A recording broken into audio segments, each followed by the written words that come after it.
because I think David has to go. Yeah, I have a 3:30 call for handle stuff for my pops. So that's the only. There you go. Okay, and then we got Casper and Sven, and then Theo, and then Jared. So that'll be fun. Well, all things being said, let's fucking get started if that's cool with you. Yeah. I'm gonna go shut this door over here, and let's get to it. All right. Oh, okay. Okay, there we go. So let's, yeah. What I'm gonna do is this real quick. Okay. So let's get started diving into this account. Can you tell me a little bit about this business real quick? Maybe how much are you spending per day, and what does success look like for you right now? Well, it's right. So interesting story. Kind of starting completely brand new. My little brother had one of his friends originally running the ads for us because I've always had a crutch trying to learn this stuff. So basically, universe forced me into this situation where he was running our ads. Started with Statics. Statics was converting. Then he's like, "You got to get some UGC ads." I did that. Then we landed on Learning Limited. And then once we got to Learning Limited, he's like, "Oh, we're gonna have to spend our way out of it." So that's when, for me, I was like, "Well, let me just do a little bit of research." I had even messaged you and a couple other guys that have been kind enough to engage with me over time, like David Herman, yourself, and a couple. Sure. Right? And they're like, "No, Learning Limited is a real thing, but there's other. It's not that serious. It's serious, but not serious enough." And so, with my brother's friend telling me that I needed to overspend, I'm happy to spend, but I want to spend efficiently. Right. You know, like I don't want to throw money at the wall, and because we're throwing everything at the wall, it's gonna make money. No, I want to make money efficiently so that there's enough money to scale when it's the appropriate time. So based on that, we had a disagreement. He said, "Well, go learn ads yourself, and you'll see that you're gonna have to come back to me." And so joined Disruptor School. I've been just trying to read as much as possible. I have a couple of other partners that are gonna help me with this journey. So this is a rant because I didn't even have the ads running on my own business manager. They were on his. So now this is my own business manager, my pixel. I shut it off or keep it going, etc. So right now we're just testing. We started out $5 a day. We got one sale 2 days ago. So on that, we upped it to $10 a day, but it's still fresh. And I've got a ton of creatives, but we only loaded up, like, we're just only loading up 7 at a time, just because, again, I don't really know what I'm doing. Sure. Okay. Love this. And it's a first off an honor to be part of getting you going. And I know David's a great dude. And I don't know who else, but yeah, David's a solid guy. Really nice in person, and he's also personally helped me out a little bit on a few things of just like interpersonal relationships in the D2C space. Yeah. So David's solid guy. Great follow on Twitter. Anyway, all that being said, there's a couple things here. First, let me start with 3 simple questions. Hopefully we get to the answers to these pretty quick. The depth of them isn't terribly important. It's just sort of a yes or no or simple numbers. Are you making sales outside of running ads? I was originally making sales outside running ads, yes. But then when we did a 2.5 month run and, the store made almost $9,000, we were like, okay, this might be a much better way to scale. And so I stopped really engaging in the physical world and just focusing on Meta. And then now I'm just on a quest to really understand Meta so that I can take advantage of it. And then eventually, maybe we'll do retail. But my focus right now has just been, let's see what we can do online. And then I signed up for the email that you had sent introducing Kelvin. Kelvin's great, yes. I'm hoping to get something done there. Love it. Okay, so what I'm hearing is 99% of your revenue comes from ads. Yeah, in the last 2.5 months, 100%, yes. Okay. Second question. Is all of your digital marketing paid, or do you have an organic presence? No, right now I'm just running paid ads with no organic presence at all. That may change because I'm trying to bring in another partner who has really figured out, he's a coder, he's a builder. So now with the vibe marketing thing going on, like if you're a real coder and you've got a creative mindset, I think you can really take advantage of the technical tools that are available. Sure. Okay. And then last thing is, I think I know the answer, but let's just double check. Sure. Facebook is basically the only place where you're running any marketing efforts. You don't have email or search or other things. Really, it's just this, and that's it. Yeah, I mean, I have some basic email flows going, Okay. but they're outdated and they haven't brought a sale in like a year. Okay, fair enough. Okay, just want to know the landscape, Yeah, right? yeah. What are the tools in the toolbox, right? Yeah. By Okay. the way, just for insight, and others may want to do this too. I'm working with a guy who seems to have a pretty good email flow system going, but because I have like a little over 4,000 emails in my Shopify, specifically to my brand, we're going to do this PayPal campaign where I'm going to send 2 cents to everyone because I figure PayPal probably has the best domain authority. Interesting. So this was done to me from another marketing company. I was like, oh, this is actually pretty cool. It makes sense because I don't think PayPal ever goes to spam. Probably not. Right. Yeah. So I figured let's do it on my emails. I'll give up 2 cents. It's not a lot of money. And most people aren't gonna 99.99 aren't gonna claim 2 cents, but this gives me an opportunity to say, make sure this email is registered so it doesn't go to spam. Here's a massive, great discount that I want to pass on to you if you're willing to, give a video, and always happy to receive, comments, feedback, positive, negative. I want it all. I don't want you to just leave me a great comment. I want to be more vulnerable and do what most owners would probably be scared of. If you don't like my brand, publicly say it. I'm not going to block you because I look at it as an opportunity to just, either get better or know where people stand. It's all research data anyways, right? I mean, yeah, of course. I love that. I think that vulnerability is tremendous. And that's a fun little move. I like it. All right, so let's get into the ad account here. Couple of things. First, have you seen the video on the Disruptor Academy around how to scale Facebook ads, how to crush Facebook ads on a small budget?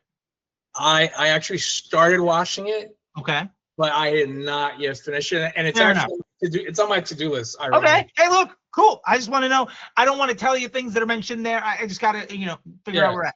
So there's 2 things here that I want to start with. First,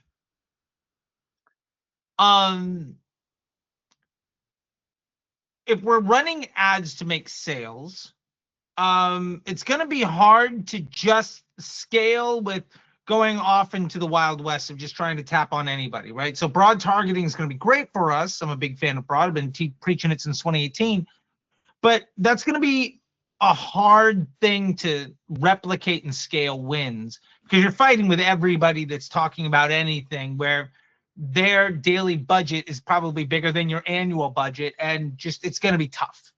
Absolutely. So with that in mind, something I'd like to theoretically throw at you is something we talk about also in that video, is something we call broad retargeting. So could we focus on folks that have been to your website in the last 30 days? Perhaps you have their email address, or folks that have engaged with your organic social in the last 30 days. Now that audience isn't very large, but for you, 1 sale a day is a big win. So let's say that audience is 5,000 people.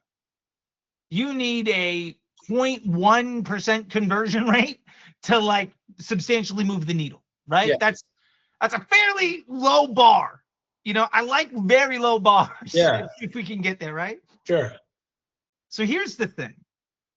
If we define that as the audience that our ads are going to prospect into, what we're saying is we don't need our ads to go and talk to strangers. We need our ads to reach the broadest audience that's going to potentially bring in revenue. Now, you don't have the revenue coming from other channels. You don't really have revenue coming from organic. You don't have revenue coming from email. So any of these people that are brand aware are already somebody that is more likely to buy than a complete stranger, theoretically. Now, they might also have already made the decision to not buy, but odds are this is sort of, can we win in your backyard before going out into the big, scary world? So with that in mind, I might take my prospecting audience and define it as broad retargeting.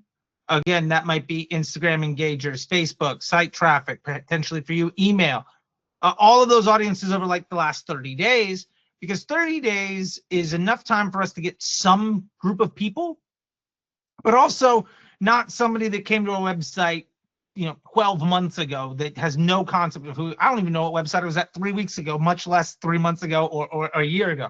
Yeah. So there's some recency and there's some qualitative filtering, right? There's a lot of disqualification because we're using that time filter. Now, if we do that, we run into the issue of, well, we don't have organic. We don't have a lot of people engaging. We don't have a lot of this stuff. So if we understand that we're going to try to run our ads to the people who are most likely to buy, the folks that have already engaged with us somewhat or have been to our website or something like that, but there's not a lot of those people, then the next best option is, well, how do we get some more of those people? And with that in mind, and this is something we talk about in much more depth in that video. I think that video is about an hour and a half long. So let me kind of give you the crib notes and then you can dive in deeper on it. Yeah. Which is what the Disruptor Academy is all about, right? Like, let me set you up for success. What I might do is, you said you have a lot of creatives. Now, Yes. What I'm hearing is we have a lot of content. What I might challenge you to do is post once or twice a day to an Instagram account. I would be okay with you even spending $5 a day promoting all of that content with a simple engagement campaign or something like that to everybody that's in your target audience. And maybe you'll stop, maybe you could set up an automated rule that would prevent any ad from spending more than like $20. But if you've got 100 ads, let's say you've got 20 pieces of creative, just to keep it simple. Yeah, I've got 20 pieces, minimum 20, 25 pieces of actual. Let's say you got 25. 30. Love it. Let's say you have 25. If we spend $20 across 25, we're spending a decent amount of money, but we're not really going to go over that. But if it's 25, let's say it's 3 a day. That's over a week of content. Let's say it's 2 a day. That's almost 2 weeks worth of content. Let's say it's 28. So you get 2 pieces of content a day for 2 weeks. And if every single post is being promoted, you can do engagements. Now that's going to help you with the Instagram engager side. You could also then see, well, of all of these posts, which ones are best at getting accounts to engage? Now, I don't know if you've ever seen what it looks like on Instagram. Now you can do this on your phone. You can also do it on a desktop. Let me see if I can show this up here real quick with something on my side that would be really easy to see. Here we go. Let's just see this. Okay, great. So what you're gonna find, let me do this, and I'm just gonna hit this little button right here. Boom, boom, boom. Here's Instagram.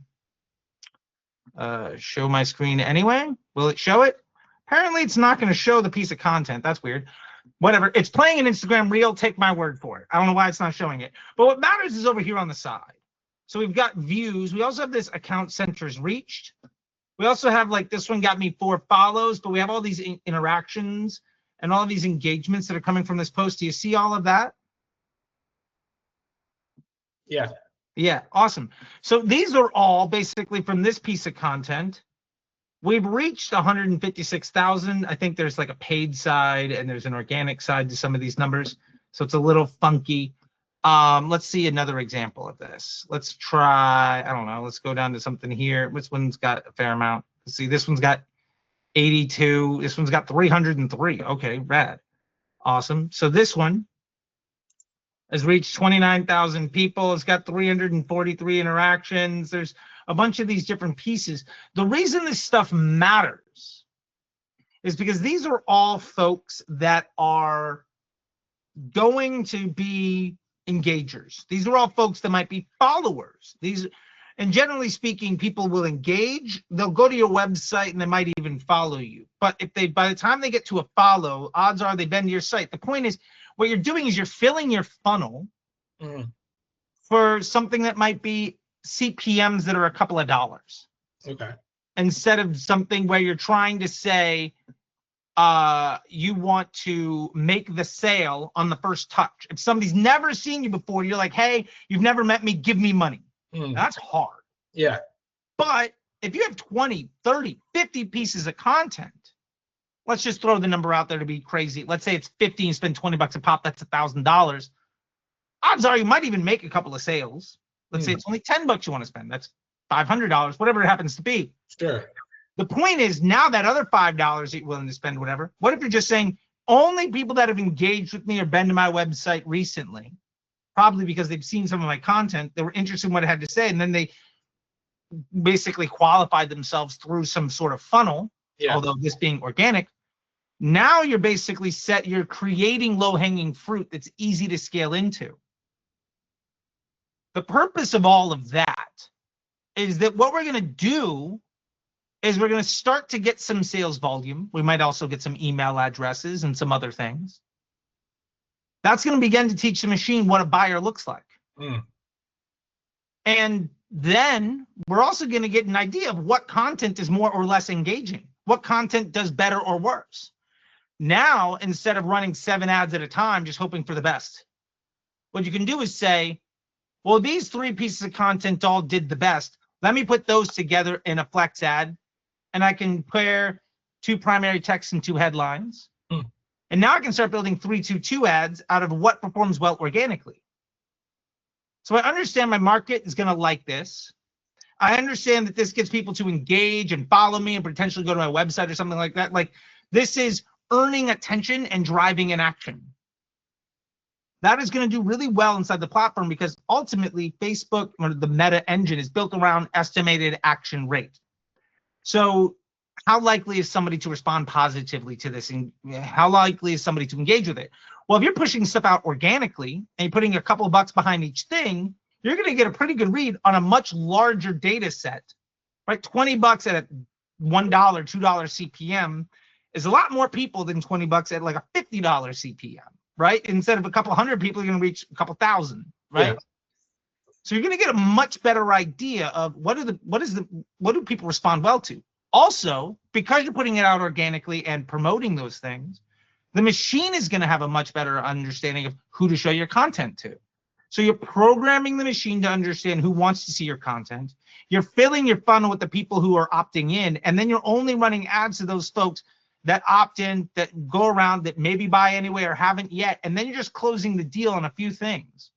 At that point, your budget scales up at what the available inventory is on how much you can afford to spend. And then if you want to continue to scale this, you're just ramping up more content that you put out and then promoting more of it. Going back to my Instagram here, just as an example of what I've done on this at a very simple level, just to show you a simple use case.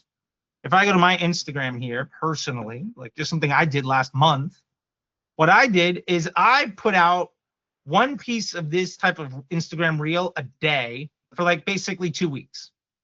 What I did is I posted 1 a day, every day for 2 weeks, and then I began to promote all the things with the exact thing we're talking about.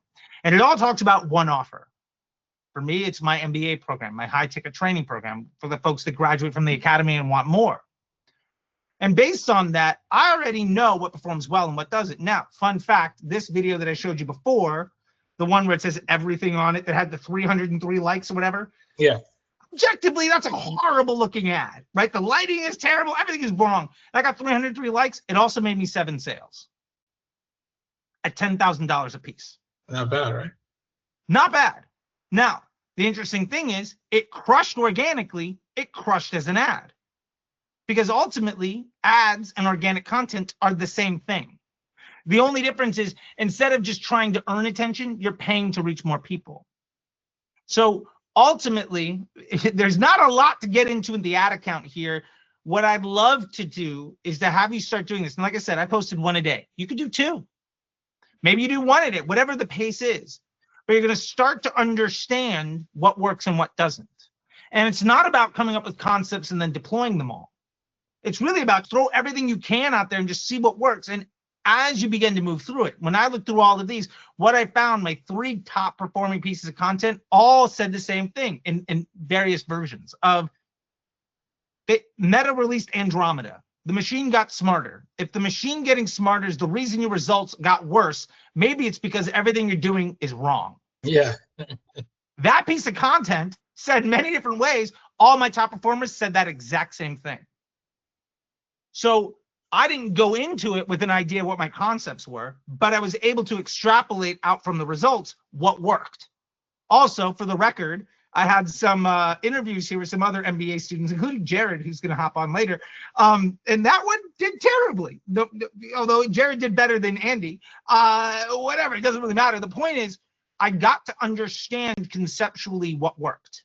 I got to understand. If you look at this piece of content, oh, you can't really see it. No, I saw it when you showed it. Yeah, okay, cool. So the point of it is, you're going to start getting to the idea of, how do I learn how to earn attention? How do I monetize some of the attention that I earn in a way that allows me to learn faster? And then everything scales up because you get better and better at knowing how to talk to people. You're getting better and better at teaching the machine who to talk to. You're getting better and better at making sales to the folks that are interested. And then you're lifting all of their channels while doing it without ever having to really talk to anybody that's a complete stranger outside of your organic content, just seeing if it can earn attention. Now, this works for brands that are spending like $100 a month. It also works for businesses that are spending like $50,000 a day. I have a business right now where we are spending about $60,000 to $70,000 a day, and about $15,000 is doing just this. And our complete definition of success is just, what is our cost per follow? Now, I said accounts engaged. If you get to a certain level, you're starting to count follows. I think it costs us about $1.07 to get an account follow. We understand that basically everybody who follows the Instagram account has at one point been to the website. Very few people follow a brand on Instagram without checking it out. And it's very linear. As we get more followers, we get more site traffic. As we get less followers, we get the curves are very similarly shaped. Yeah. And the beautiful thing is, we're basically saying we can get qualified traffic at around $1 a click, plus have the ability to reach that person organically later, and teach the machine to only focus on the high quality people while teaching it who high quality people are, so we can get more of them for cheaper. When we started that effort, it was coming in around $20 per follow. Then we had a break, then we got to about $7. Then we had another break, then we got about $2.50 to $3. And then the machine just got better and better. And interestingly enough, the #1 piece of content started around $1.71 and is now coming in at about 98 cents on the cost per follow, because the machine learned more and more who that person was that liked that thing. And we found, when we talk about what we're doing and what we're selling, well, the amount of people that we get is better and better. And I'm doing this exactly on my own. If you go to my Instagram account at CT The Disruptor, I regularly post interviews with me talking to folks who do marketing. Well, if you follow me, because I'm interviewing people about how to make your Facebook ad account better and scale your business, odds are you're interested in how to run better ads and scale your business. So for me to then say, by the way, here's the way you can talk to me, that piece of content is already doing all of the selling. Then you just ultimately validate the choice, and then you come in on your own. That's a far easier way than me trying to reach out to a stranger and say, hey, you don't know who I am, but you probably need to spend money on something, spend it with me. Like, that's a much harder sales pitch. I jokingly say, like, it's really hard to get laid when you're trying to fuck at hello. But if you build relationships, you can get a lot more done. Yeah. So ultimately, I think what I would be focusing on is laying this piece out. Again, posting organically, promoting that content, whether it's with a boost post or an engagement. I would probably go engagement just because it's simpler and it's cleaner. You can use automated rules and all sorts of stuff. And then set some cap, whether it's $5, $20, $50 per post, whatever it is. They're like, every post can spend this much, and when it gets there, turn it off. And then just run your ads at the people that have engaged with you or on your email address or been to your website recently. And then you scale that up until that frequency gets over to a 2 per day.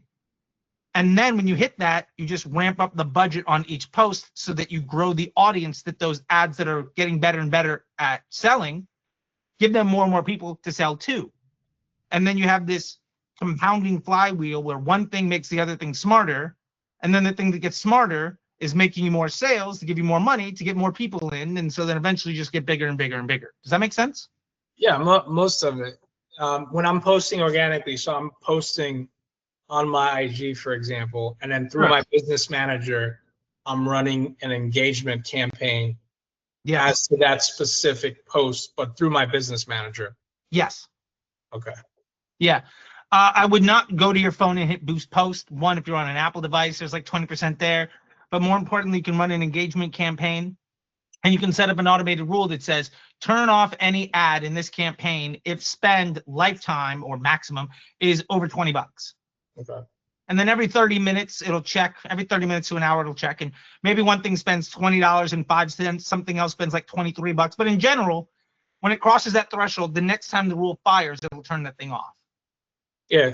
And then you're just going to be able to say, hey, all of these posts, which one's got 3 likes, which one got 300? Now, you might get a lot, you might not. I'm just being hyperbolic to kind of drive this home. On my example, the one that said 300 drove 7 sales at $10,000 a pop from an Instagram post that I spent $75 promoting. Yeah. I'll do that all day. And like, that's how you can do it for super cheap. Now, it's the scalability is on how big your funnel is. Sure. Your funnel size is directly dependent on how much you spend promoting more content. Yeah.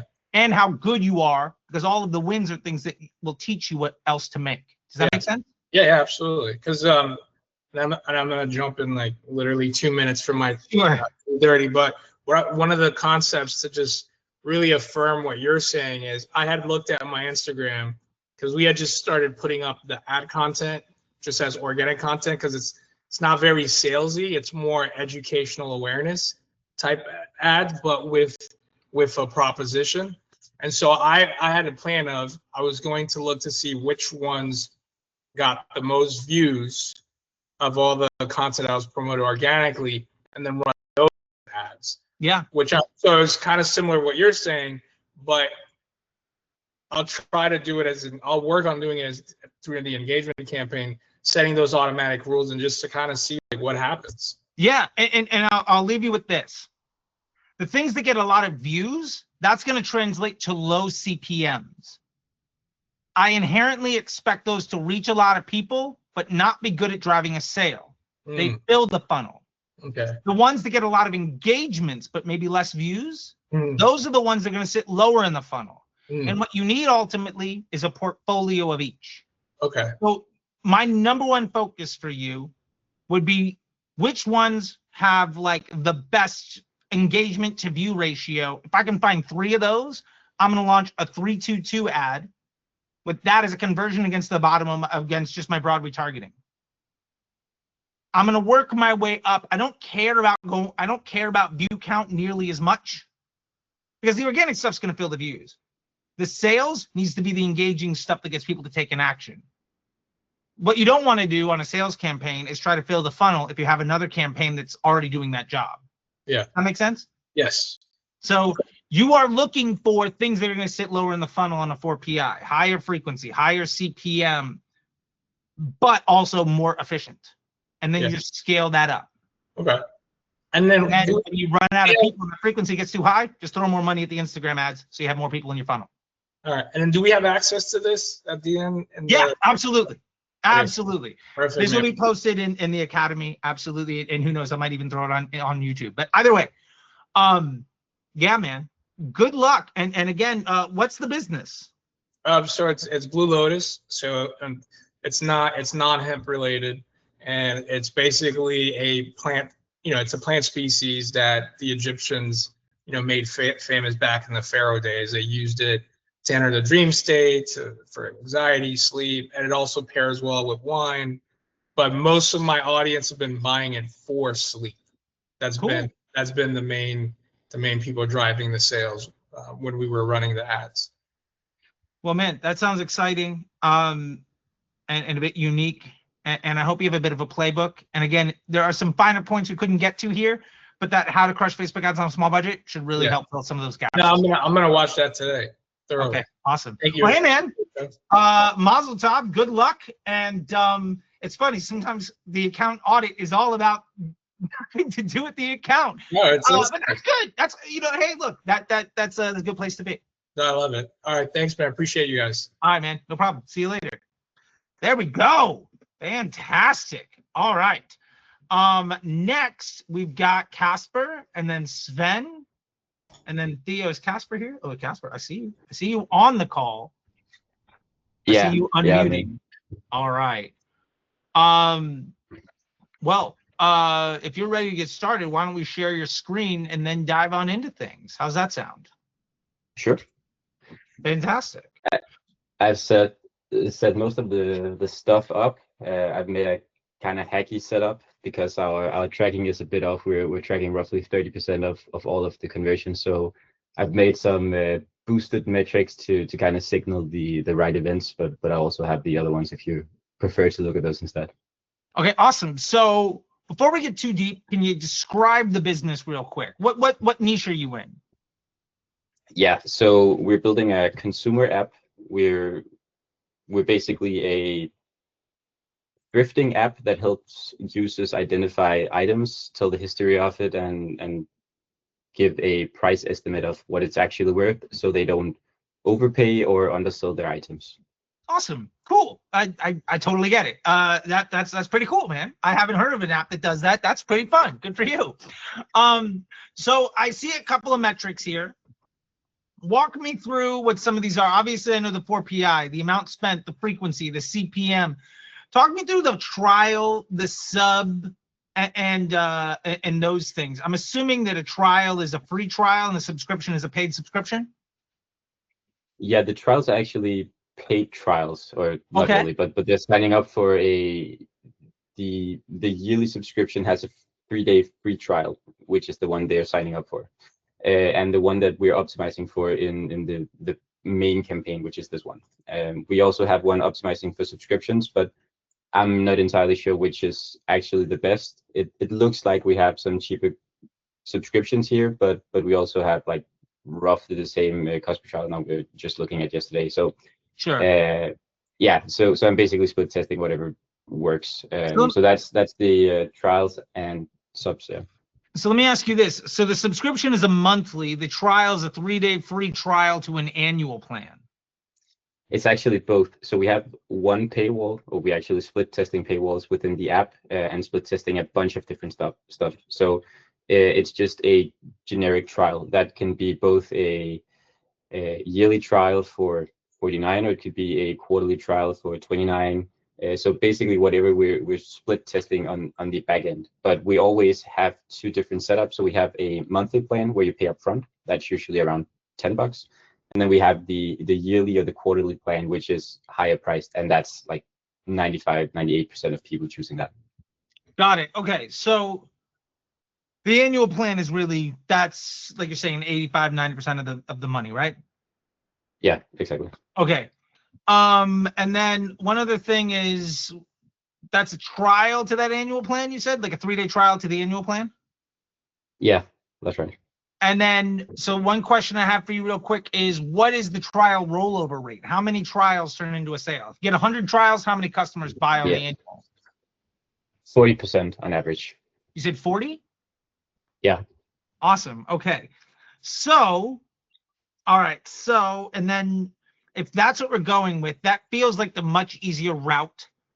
So at 40%, we basically have to multiply the number by 2.5 is our actual annual plan cost. So if it's $10 to get a trial, at 40% rollover, that's $25 to get somebody to pay. Would you say 49? 39. Usually. 39. Okay. That's the main offer we've scaled with. The conversion rates are a bit worse when we're scaling the price to 49. Sure, got it. Okay, so I'm just trying to understand the mechanics. So basically, right now you're averaging, let's call it 10. Although I see just today, I'm assuming it's kind of all over the place, but let's just call it $10 $10, 40 rollover, so it's $25 to make 39. That's not bad at all. I mean, I'm sure you have costs and whatnot, but that's not a bad margin. Okay, got it. Yeah, So the is sorry to interrupt, yeah, but the profit volume here is a bit tweaked compared to what you usually do. So we've actually subtracted our costs. So this is our actual profit, basically. So you got it. can kind of look at this to have the overall idea. Okay, gotcha. Okay, so with this in mind, there's a couple things here. One, I would like to try to pick a lane. Right now, it feels like we have trials versus subscriptions, iOS versus Android. At your current spend level, if we just did the trials to iOS, I feel like we are trying to ask the machine to do too many things, and that's the most profitable track. Although I'm saying that with, again, just looking at today, my one question on this is when people take the monthly, which is the subscription route, like, do you have an idea of what their what their stickiness is? Like, how long do they stay? No, so the business was started back in mid-June, so we Okay, really don't have any fair idea enough. of it. Your LTV grows every single day, basically. Yeah. Okay, got it. So I'd like to pick one route here, although I appreciate they're trying both. But we can get down to that. Let's dive into the trials, because that's the trials of iOS, because that's the thing you're spending most on. So let's dive into this real quick, to that campaign. At the ad set level. Yeah, let's click in there. There we go. Awesome. So we basically have one, we have just today. Can we go last 30 days broken down by week? Yep. And this gives us a bit of a trend analysis on everything. Okay, so everything's in the one ad set. Okay. And then let's get into that ad set, because that's all the data. That's 3816 out of 3821.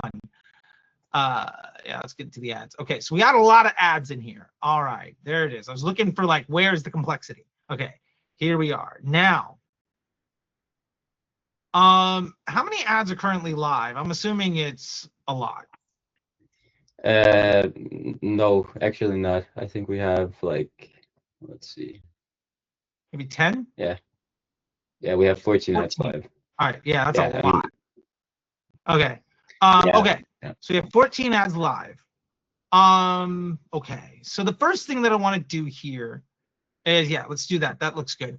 So let's just start to take a look at these things. So 24 out of the 38 is on the one ad. Now, when we do it for PI, just understanding how the machine is using these ads, we're just going to compare them against each other to understand kind of what's going on. Now, this first ad, spend the bulk of the money, and let's see, the frequency is, it's getting, it's moving more upper funnel. I mean, it's lower than other ones on greater spend. So it's definitely more prospecting than retargeting.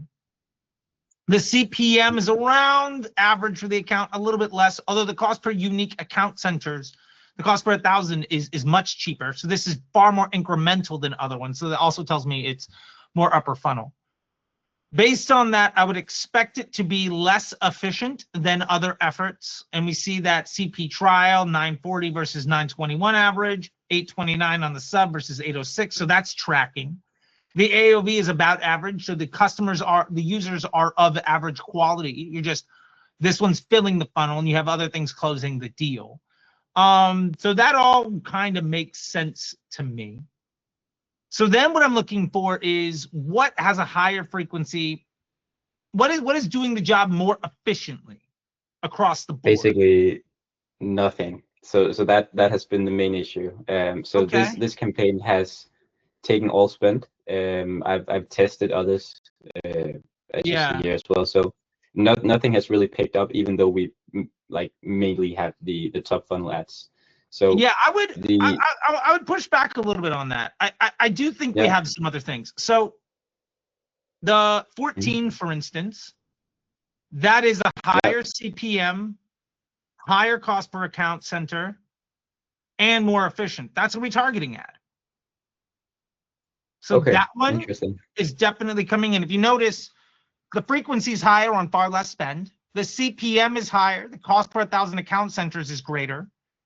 The CPA on the trial and the sub are dramatically less. So it's a 7 versus a 9 on the trial, and it's an 8 versus an 18 on the sub. The AOV is basically the same, so your GPT is a lot better. So for I me, see. that's very clearly a lower funnel ad. All right, so if we understand that we can account for basically 27,000 or so with 2 ads out of 38, maybe we need one other retargeting ad, and then the rest of the job is just clearing out all the junk. So let's scroll up real quick. Let's scroll up, because these other ads that spend like $100 don't mean anything. Yeah, so let's look at we this have ad. Yeah. we have one static ad picking up these past few days, so it's still not spending a lot, but it has Sure. started to spend a little, which is way more retargeting, which is this one. Yeah. So, Well, the problem is you're so complicated, and like you've got 14 ads and you probably only need 2 or 3. That I'm looking mostly for what's spent a lot, and then we can set up your testing so you can actually do this in a better way. What I want to do is establish a control. So that then we can do creative testing so we can actually move the needle. So we've established the one that spent 24K, that's filling the funnel. The one that spent 2,500, or let's call it 2,600, because it's 2,594, that one is lower funnel. Awesome. We have an upper funnel, we have a lower funnel. What's the one in the middle? So if you look at the one, scroll up real quick. So the one that TA18, okay. So this one, let's see, the CPM is much lower. The cost per 1,000 is much lower. Although the trial is good, the sub is a little bit worse, the AOV. So this one to me kind of feels like it's a little bit more upper funnel, although like the performance on the trial is better, but the sub is worse. It's probably helping. I think it's not bad. I don't hate the trial. The sub isn't great, but you know, we can worry about that later. But in general, that's a fairly, it's neither better at upper funnel and it's not better at the lower funnel, but it's part of the mix. So then if we look at some other things here, let's see the 16, so the 4th ad, that one had a much lower frequency, so we would consider to be higher in the funnel, although the CPM was a lot worse, so it wasn't very good at that job. The trial, the sub, like that thing's just a worse prospecting ad you don't need. And then the TAI, the 2, we'll just go to that one. That one CPM is much higher. The trial is much worse. The sub is not great. I'd say the only saving grace is that the sub is better or close to, but it's not good enough for me to really rely on, although that 1 week of the 36 is really throwing it out. And then we look at the low production internal testimonial one. That one, trial's more expensive than average, sub is more expensive than average, and the CPMs are higher, so it's a bad prospecting ad. Honestly, here's what I'm looking at. If it's me, I'm diving into this account, scroll up real quick. I think you only need the top 3 ads. From there, I'm then going to do creative testing in other ad sets, specifically to solve the problem of what happens if I get rid of everything else. Now, I probably wouldn't turn off all the other ads right away, because that's incredibly disruptive, but I would be okay with beginning to just knock things out. So the low production or low prod internal testimonial, that ad is more expensive to show to people and less effective. So when I'm looking at this, the CPA is above average. The GPT is below average, right? So it costs me more money to make less on something that is more expensive to show to people. That to me is a liability. If I turn that ad off, I'm making more money right away. I would probably over the next week go through all of these ads that are below the top 3 and just start knocking off anything where the CPA is above and the GPT is below. You're going to find that none of them are probably going to be good enough. And there might be a couple things that spend like $200 or something that on a very insignificant spend might be good. Cool. But if we go from the 14, do me a favor, get rid of the breakdown by week, and then let's just search by the active ads. Let's just see how much damage control we could do over the next 7 days. So ad delivery is active. Love that. Awesome. Thank you. So if we just look at the CPA and the GPT, where's our CPA worse than average? Well, the 10, the 12, the 11. So add 4, 5, and 6. Add 4, 5, and 6. Yeah, that one. Those right away cost more money to make a sale.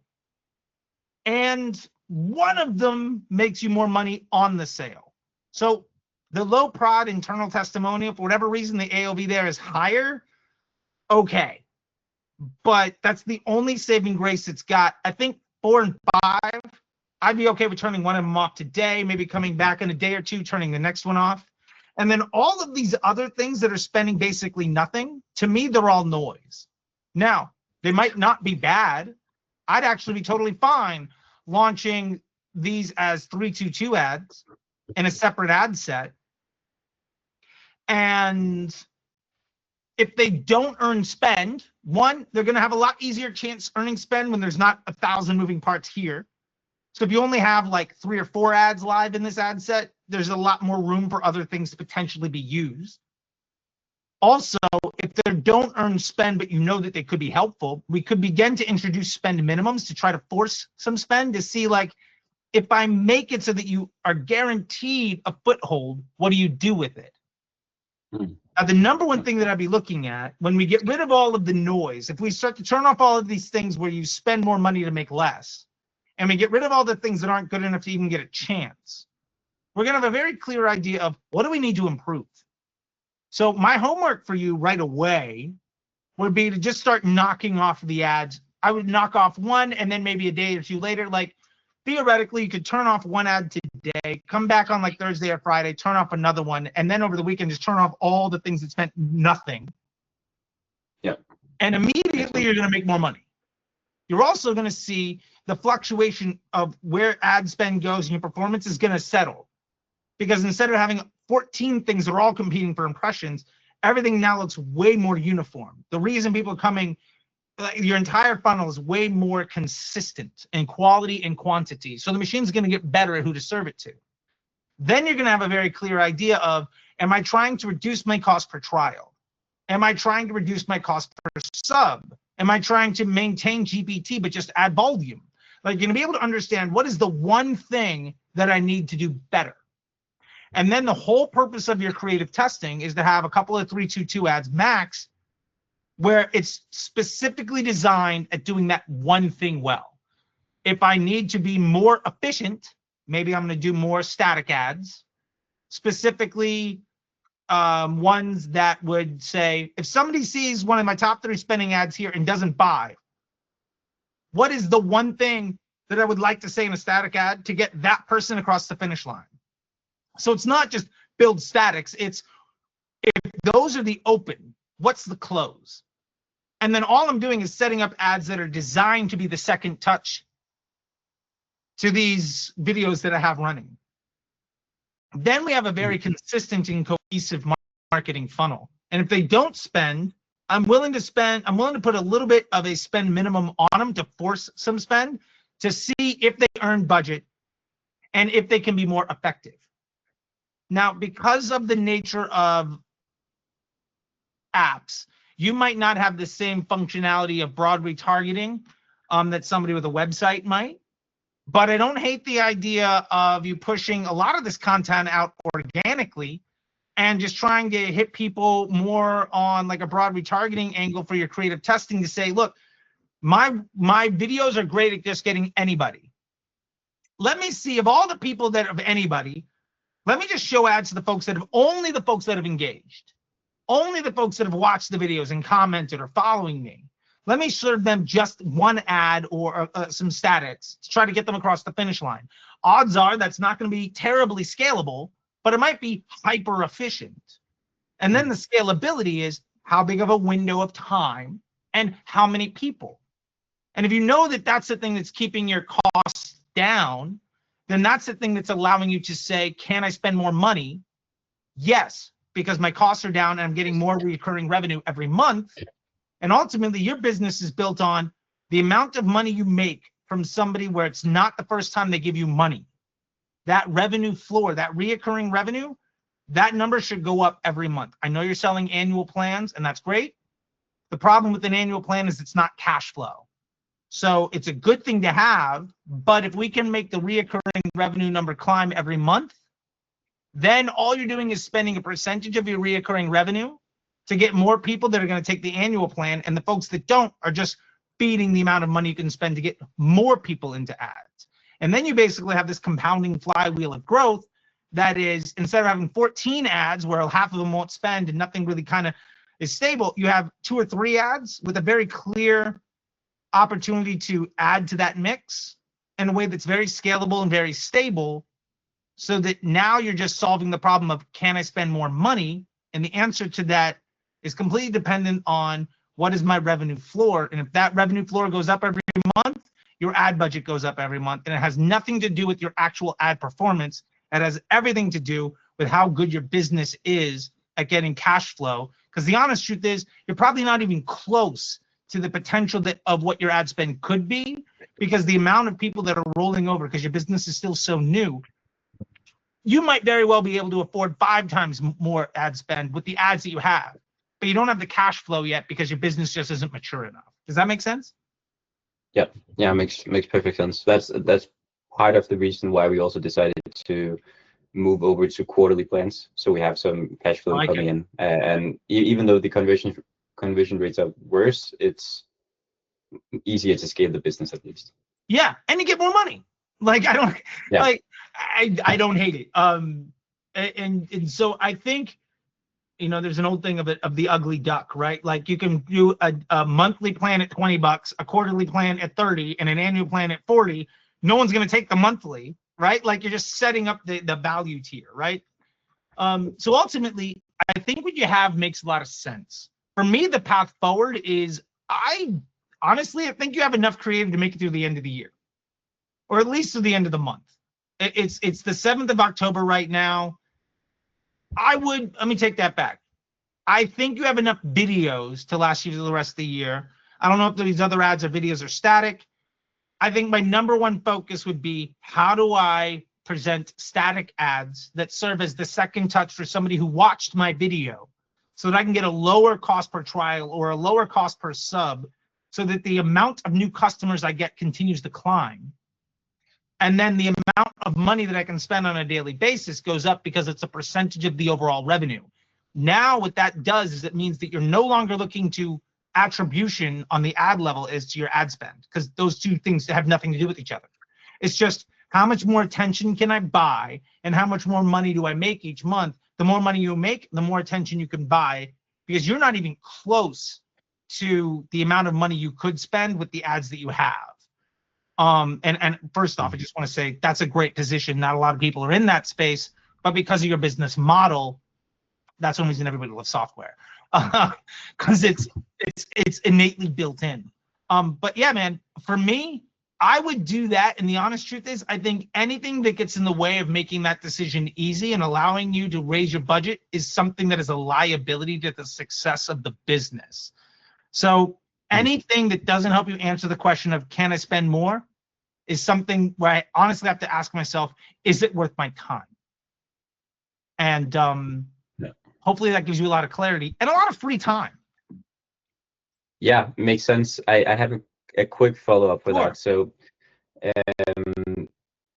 part of the reason why we are running for both iOS, Android, we've also tested web-based basically, is that we're able to spend more, because, like, of course there are 2 different things, but you'd still recommend like scaling it down to iOS only and then focusing on US until we kind of cap that, and then scale to Android and other countries. Yes, because I want the machine to be really good at the thing that answers the most important question. Let me ask you this. Do you want to make a nickel in 5 places, or do you want to make $1 in 1 place?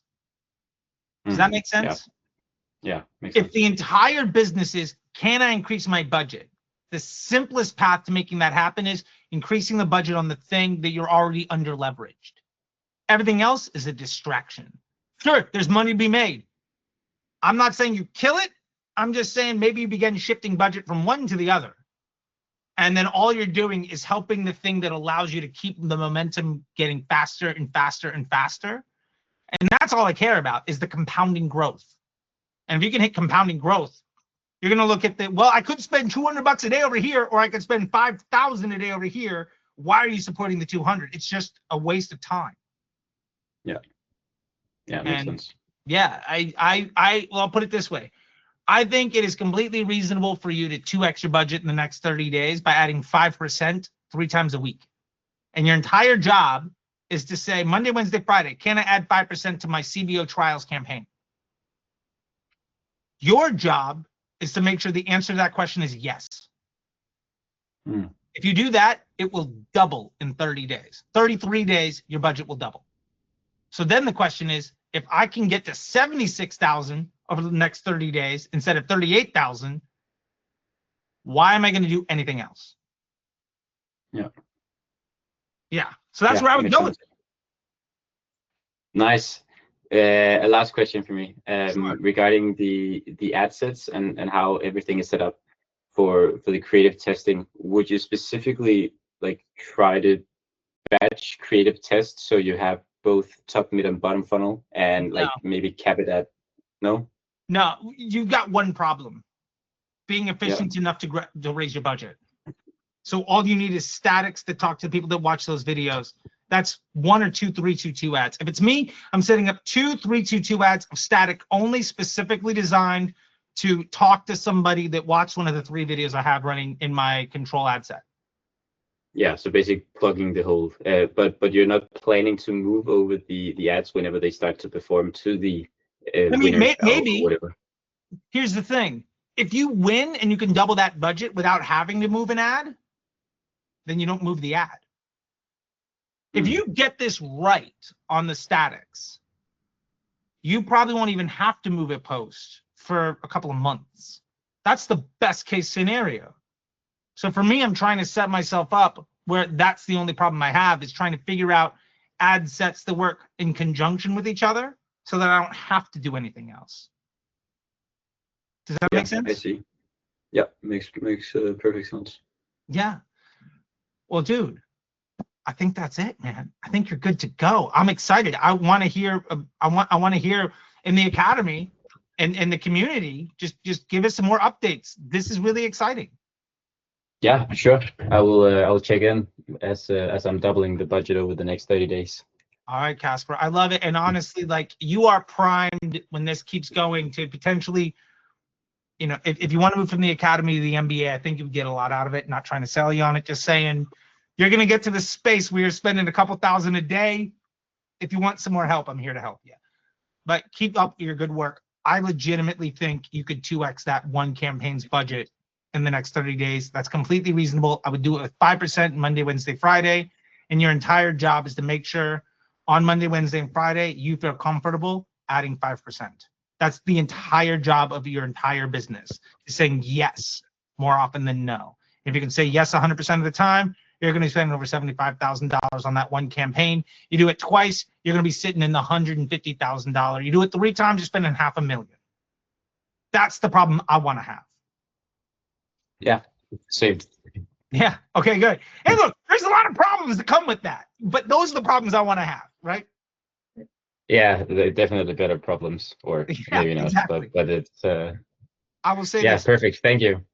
You're welcome, man. Yeah, we all as entrepreneurs and as founders get to decide the problems that we have. That's the beauty. Although you're always going to have problems. So let's give ourselves the problems that give us the most opportunity for the most success. That's what I'm really focused on. All right. So that being said, thank you very much. And let's bring up Sven. Hi. Yeah. Hi. Great to be here. Thanks for inviting. Yeah, man. Thanks for being here. Let's share your ad account. Let's dive into things. Yeah, let's do it. Okay. So I think you just got it. There we go. Love it. All right. But where I see my screen, I don't see it. I don't see it either. I see you're sharing your screen with everybody. Oh. That's It's here. We're getting Okay. closer. That's meta. Hey, there we go. All right. Okay. So let's dive into this. Help me out Yeah. here real quick. Tell me just a little bit about your business. It looks like you got a probiotics brand. It's Japanese probiotic food supplements and skincare Okay. premium brand.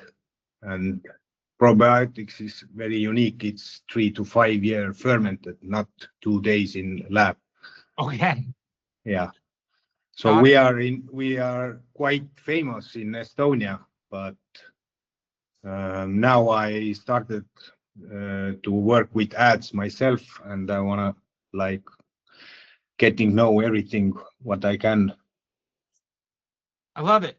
Okay. So a couple of things. One, I love your column set here. And whenever I'm starting with an account audit, I always start with, let's begin with a 4PI. If we're looking at the ads, and I love that you have that here. And again, 4PI is spend, frequency, CPM, and efficiency, which basically says, where does the machine want to spend? What, and that's amount spent. Then frequency is, what is the audience that we are reaching? CPM is, what is the quality of their experience? And then efficiency, or in this case, cost per purchase, is how good is that at delivering the result that we want. So yeah, let's get rid of maybe that actions column. Anyway, we're good here. So with this all being said, generally speaking, we would expect ads with a lower frequency to be higher in the funnel and be less efficient. Ultimately, we're just kind of looking at this right here. With the ads that you have, I'm seeing you've got basically all videos and then one static. Is that fair to say? So you mean the last one? Static? Yes. Is that a static ad? It's actually Instagram post. I'm doing engagement Got it. advertising. Okay. So we're looking at a couple of campaigns here then. Yeah. Okay. Got it. Okay. Of different products. Okay.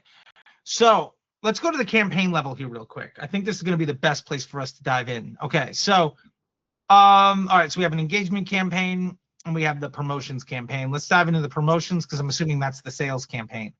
We got a lot of other stuff in here. There's a lot of spend in a lot of other places. Promotions here. Okay. Got it. So 2 questions I have for you. Okay. First one. Of the products between kids, skincare, collagen, probiotics, which one is the best for your business? The most famous is probiotics. You mean like in margin or? I mean, great question. Which one of these is most likely to get somebody to buy from you more than once? Actually, we have lots of users who's coming back. Okay. So let's say the kids is 20% of the people, skincare is 5%, collagen is 20, and probiotics is 75. Okay. I don't know if that's real, but just for the purpose of this conversation. Yeah. What I'm most interested when it comes to growing a business is what's going to help me get the most amount of people to buy from me more than once, because ultimately that's going to help me get the first sale is the least profitable. So I want to get the highest volume of more profitable sales. So I want to get the most amount of people who are likely to spend money with me more than once. So I only really want to try to promote the offer that's most likely to get somebody to come back. Now, Sure. that being said, it looks like we're promoting 4 different kinds of products. I'm assuming these ad sets all have a purchase conversion event, which means let's be more hyperbolic with an example here. If I have a Lamborghini dealership and I sell coffee for $5, I got an espresso bar at the Lamborghini dealership. What you're saying is if somebody buys a shot of espresso or a $500,000 car, they're both a sale. Get me as many sales as possible. Well, the problem is you're probably not going to sell a lot of $500,000 cars. The point is, you're telling the machine that anybody that buys anything is good, but you're building 4 different customer journeys and 4 different funnels, and the machine is trying to understand what it can do well. Now, if I'm just looking at day 1 profitability, the skincare seems to be the easiest thing to sell with the greatest amount of profit. Would you say that that's, I know probiotics is your most famous for, And this is one of the issues that I think a lot of brands come in with is they say, well, this is the thing we sell the most of. And what I ask them is that the thing that will allow you to spend the most money? And you'd be surprised, probably 40% of the time, the answer to that is no. The most popular product is not necessarily the one that allows you to be the most profitable. So with that in mind, tell me the difference between how you feel about skincare and probiotics. How I feel. Well, let me put it this way. The skincare over the last 7 days has an AOV of 113. The probiotics has an AOV of 56. What that tells me is the probiotics needs to have a second purchase rate, meaning the amount of customers who spend money with you more than once needs to be more than double what the skincare is. Otherwise, every time you make a sale on the probiotics, you lose money because you could just sell more skincare. Does that make sense? Yeah. Also, the skincare is substantially cheaper. So now maybe these are just a weird 7 days, but let's just say it costs $10 to sell skincare and $50 to sell the probiotics. And we know the probiotics needs to have a 2-to-1 ratio on the second purchase. Because of the CPA, it needs to have a 10-to-1 ratio on the second purchase for it to be as good as the skincare. Does that make sense? Yeah. So I think the biggest bit of clarity I hope we can get out of this right away is, of these 4 products, which one do we actually want to sell? And for me, while probiotics might be the most popular thing, the one you're most famous for, it's the thing that I think you have it's the thing that is the hardest to win with. Does that make sense? It seems so, yeah. So with that in mind, the easiest way of us making more money right away, and we talked about this, what I want to do is when I'm looking at an account, just trying to understand where the opportunity is. If I'm saying, how do I spend more money? I want to understand, well, where am I most profitable? The very first thing that I'm looking at is I'm looking at the CPA and the GPT. So cost per purchase and GPT, which you have here, which, by the way, I appreciate that. GPT, for those that don't know, is average order value minus cost per purchase, which is total profit volume per transaction, gross profit per transaction, GPT. And what that's telling us is, although we're not getting, can you go back up to the campaign level real quick? Our campaign average cost per purchase is $12.5. The GPT is 84. All right, so 12.5 and 84. Let's get to the ad set level. Anything with a cost per purchase over 12.5. Let's select that campaign real quick, just so we're back to just this one campaign. Just click on the name of the campaign. There we go. Anything with a cost per purchase over 12.5 and a GPT below 84 is a liability to the growth of the business. It's a lower quality investment. It's saying, I can be profitable, but I'm okay making a lot less every time I'm profitable. So for me, that leaves the skincare as the only option that makes any sense. Now, that's out of context of volume and spend and all the other things. So now that we understand where the profitability comes from, let's go back to the 4PI. Can we scroll to the left a little bit? So, interesting. The skincare actually has spent the most. Can you do me a favor and break down by day? So go to breakdown, in between columns and reports, and day. There you go. By the way, not everybody's platform looks the same. Sometimes these are titled, sometimes they're not. Sometimes the breakdown is over on the right. It's so fun looking at other people's accounts, trying to help them figure it out, because believe me, everybody's is different.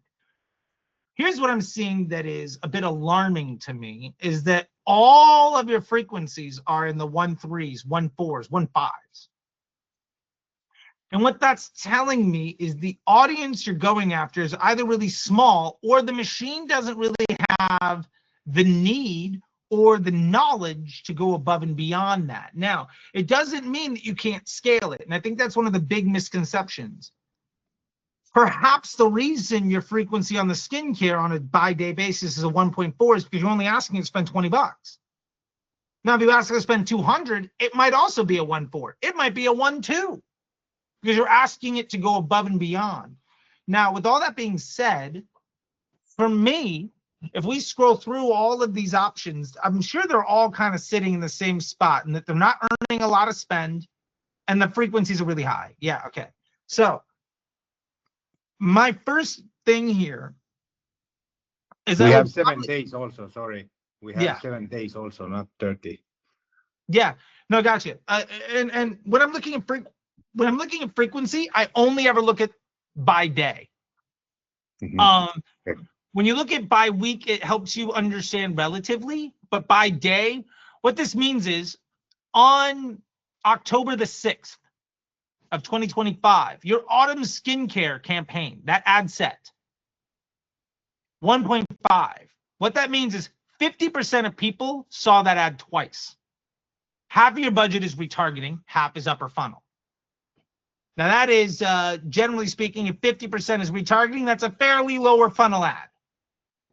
Now, you only asked it to spend a certain amount of money, and to be fair, it made some sales. So I don't hate the idea that it spent 50% on retargeting when it's making sales for €6. Happy days. We made $50 per sale. I'm not upset by that.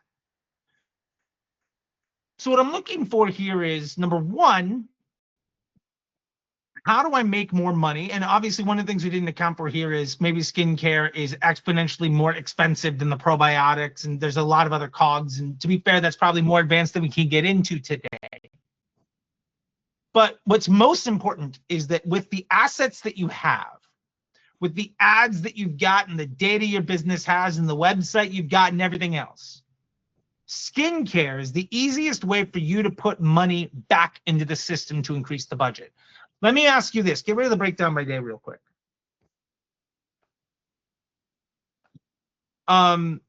If this, yeah, scroll on up real quick. The skincare, you make about €100 per sale. If that was the only thing that you were selling, would you be okay with increasing the budget on the skincare? Yeah, Okay. why not? So my question is, how much more could we spend there until it became uncomfortable? So let me ask you this. Do you have an idea of what your GPT would be to the point where you're like, I don't know if I'm okay spending more money? Is it 85? Is it 50? Is it 30? At what point is your profit per sale uncomfortable?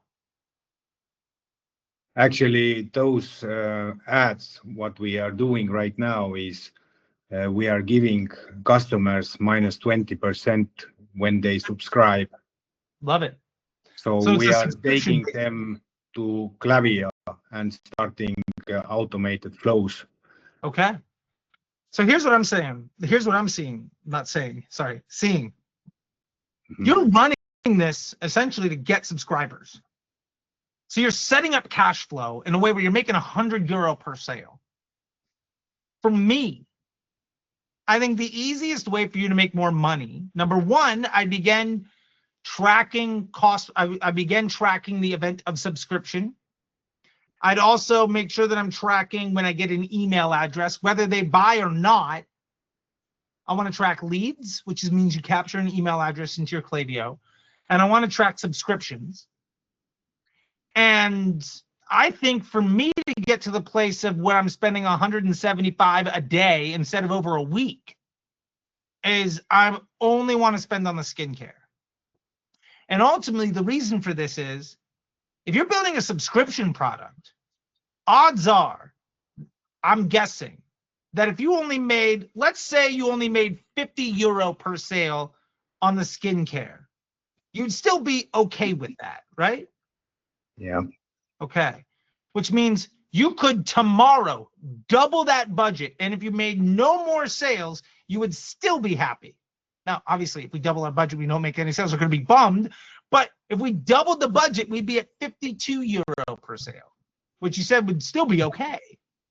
So that tells me I could probably triple or quadruple the amount of money that I'm spending here. Because if I go from 174 a week, if I triple that number and every additional euro is only half as effective as the 174 I spent, I'm still sitting way ahead of that 50 euro per sale, and I'm getting a bunch of subscriptions. So for me, the path of least resistance here is to remove everything that gets in the way of me spending more money on that skincare. And what I'm going to do is I'm going to write a number on a sticky note. There we go. I got sticky notes on my desk all the time. I call it sticky note KPIs because I have a lot of these, right? I even have a sticky note framed on my desk. Jared has seen that in person. I would write a sticky note. At what point am I uncomfortable?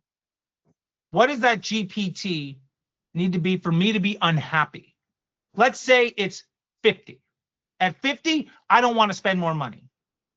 Then all I'm going to do is start removing other ads so that this ad set gets more spent. And I'm raising my budget so that this ad gets more spend until ultimately that GPT drops down to 50. Now, from going 104 to a 50, it might take you tripling or quadrupling or adding 5 or 6x the amount of spend. And when that happens, then I'm going to start doing creative testing to see if I can reduce the cost per purchase or improve the AOV so that I'm okay with spending more. And here's the thing.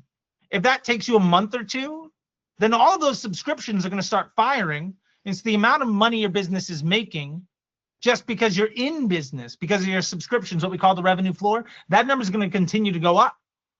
So the allowable GPT isn't going to be 50, it's going to be like 40, and it's going to be 30, and it's going to be 20, because you're less and less dependent on the day one transactions because you have more and more people spending money with you month after month after month. And that's why I want to start tracking the subscriptions and the leads too, so that I can understand when I get to needing to do creative testing, which ones are better getting a subscriber versus the one-time buyer. Does that make sense? Yeah. And again, I think realistically, it is completely possible for you to, in a month from now, have no other ad sets live. All of the money goes to that one thing and increase the budget you spend per day without having to launch another ad. I think that is completely feasible. I give you maybe 2 chances in 3 that you can get there without having to launch another ad.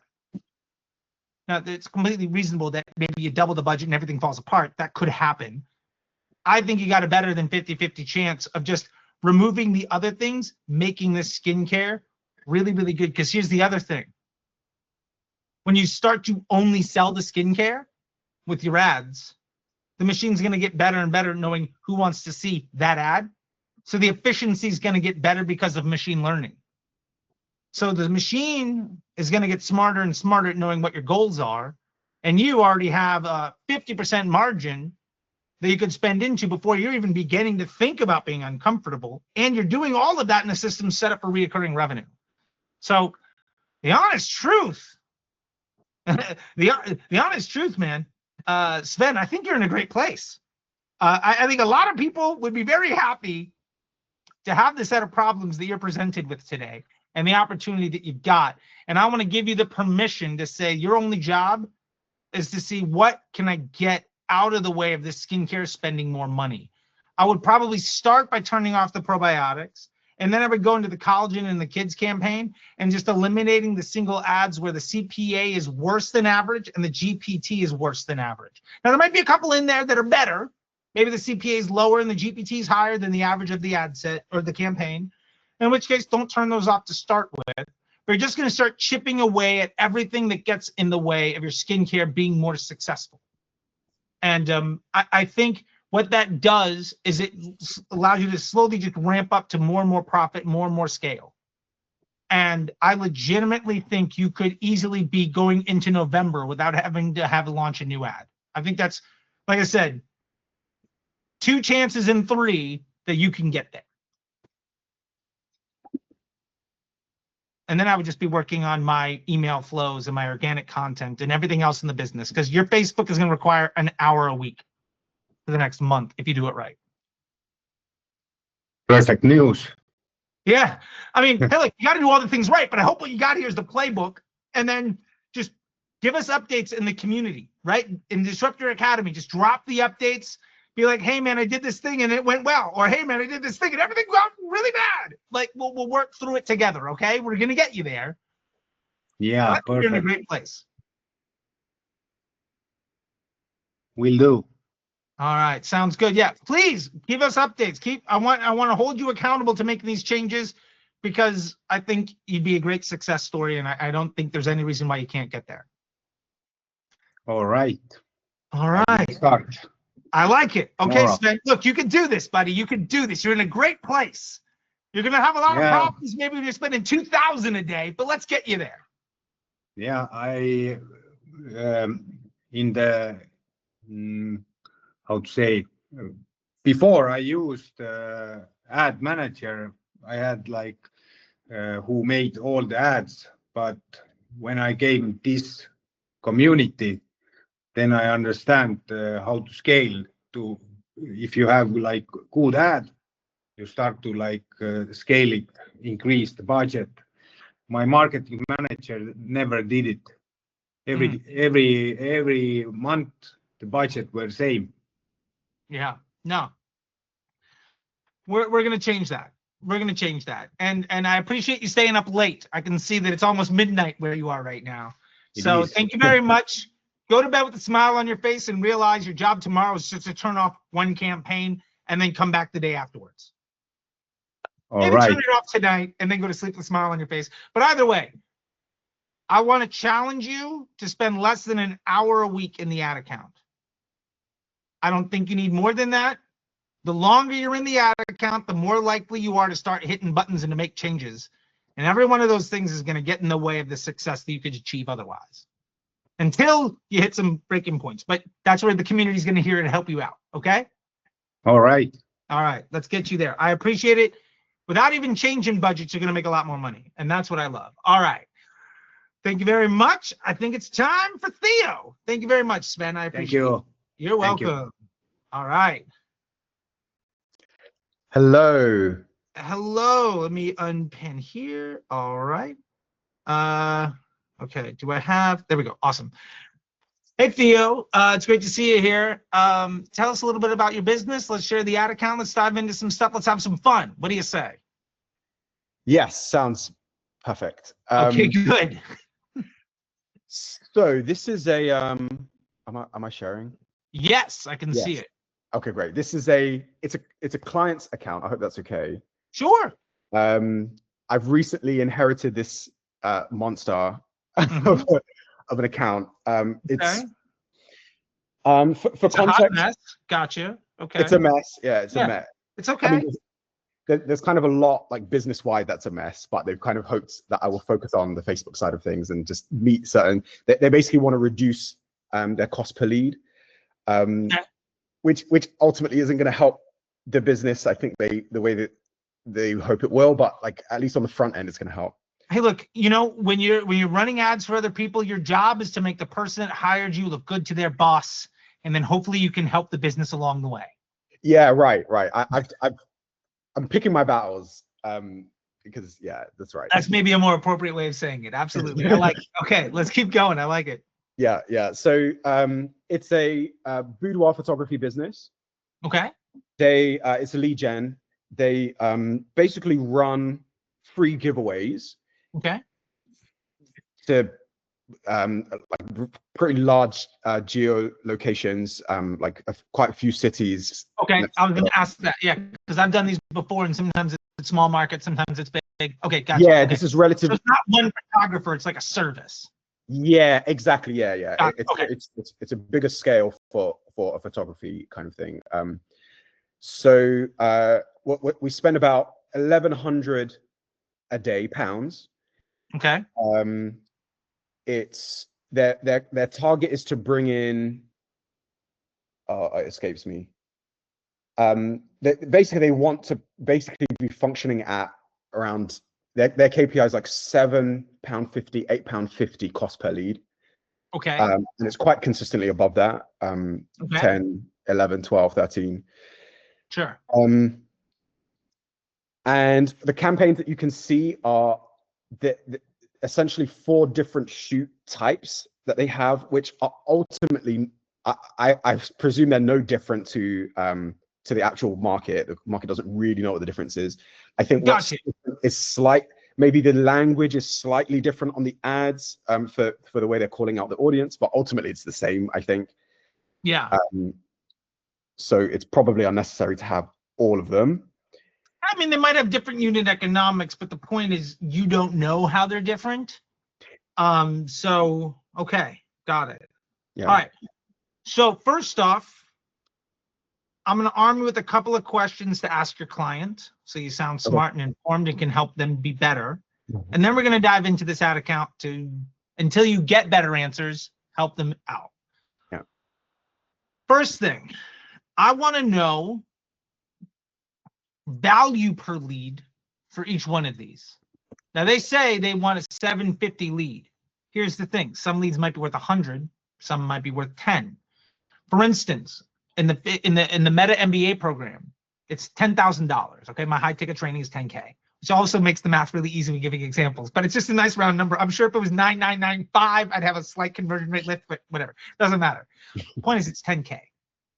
I know that I have a survey when people come to a lead form, right, to kind of say, you know, how are you going to do and set you up for the sales call. One of those questions is, how much money are you spending per day? I know that if you're spending over $2,000 a day, that close rate's like 80%. That means that lead is worth $8,000. I know that also if you've never paid for training before, the close rate's like 1 in 20. So that lead is worth $50. Now, sometimes you could be in both, but you know, I'm just trying to give some examples of how you can answer different questions in different ways. The point is, different leads have different value. So if we have essentially 4 products, they all have different values. And they say 750, they're just looking at an aggregate rate. So first off, I want to understand that. Second, I want to understand how many leads can you handle?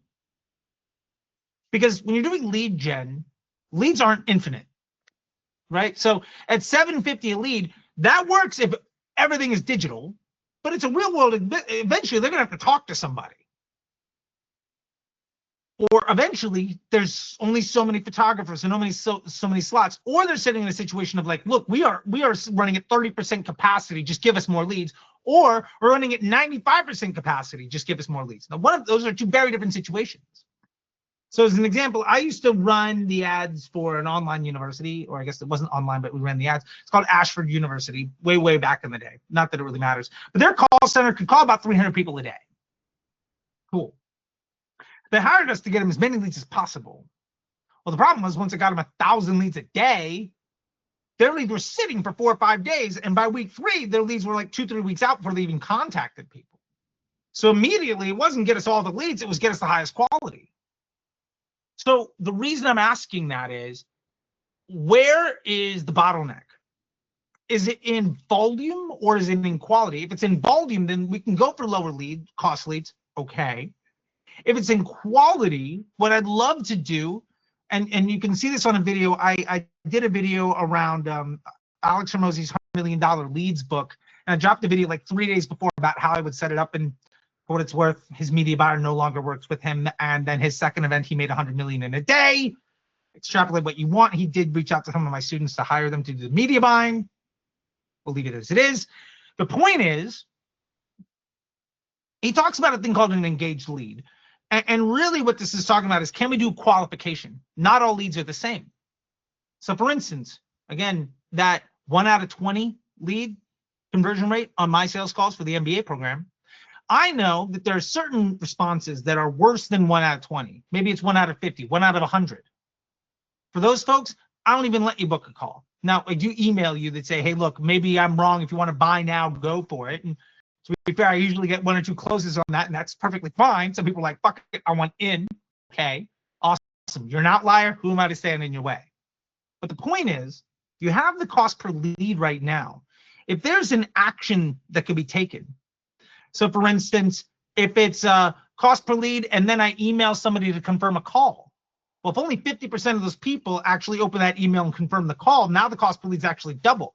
Or what if the GL, the Glow, has an 80% open rate but the Bree question has a 10. Well, now the cost per actual qualified lead is dramatically different.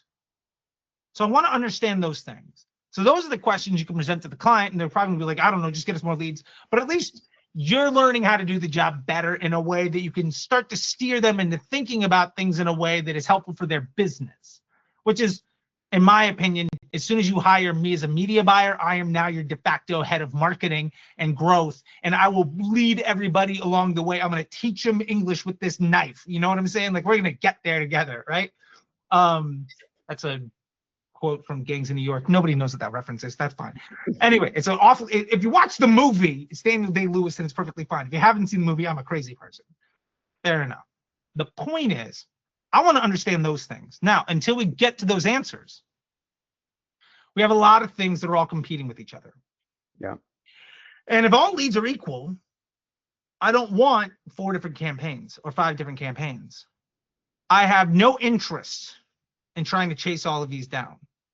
So the first thing I'm going to do is I'm going to begin to look at this. Now we have a lovely 4PI analysis, and I appreciate that. Amount spent is where does the machine want to spend, or where do I want to invest? Frequency is what is the audience, right? Is it upper funnel, lower funnel? CPM is what is the quality of their experience, higher quality experience, lower CPM. And cost per lead in this case, or your efficiency. How good are we at getting the thing done? Now, an interesting thing to me is the place where you spent the most money has an inordinately higher frequency. And I would imagine if we break down by day, the frequency there would be higher. But more importantly, it's not the highest CPM, but it is a really fairly decent cost per lead. So what that's telling me is just that one example, before we dive in deeper, is that campaign is better at reaching a more qualified, smaller audience with a higher quality experience that gets them to take an action more efficiently. That for me is like, I'm looking for downhill runways, right? I'm looking for like, how do I not have to wear a backpack and walk barefoot in the snow uphill both ways, right? Like, how do I get a little bit easy, right?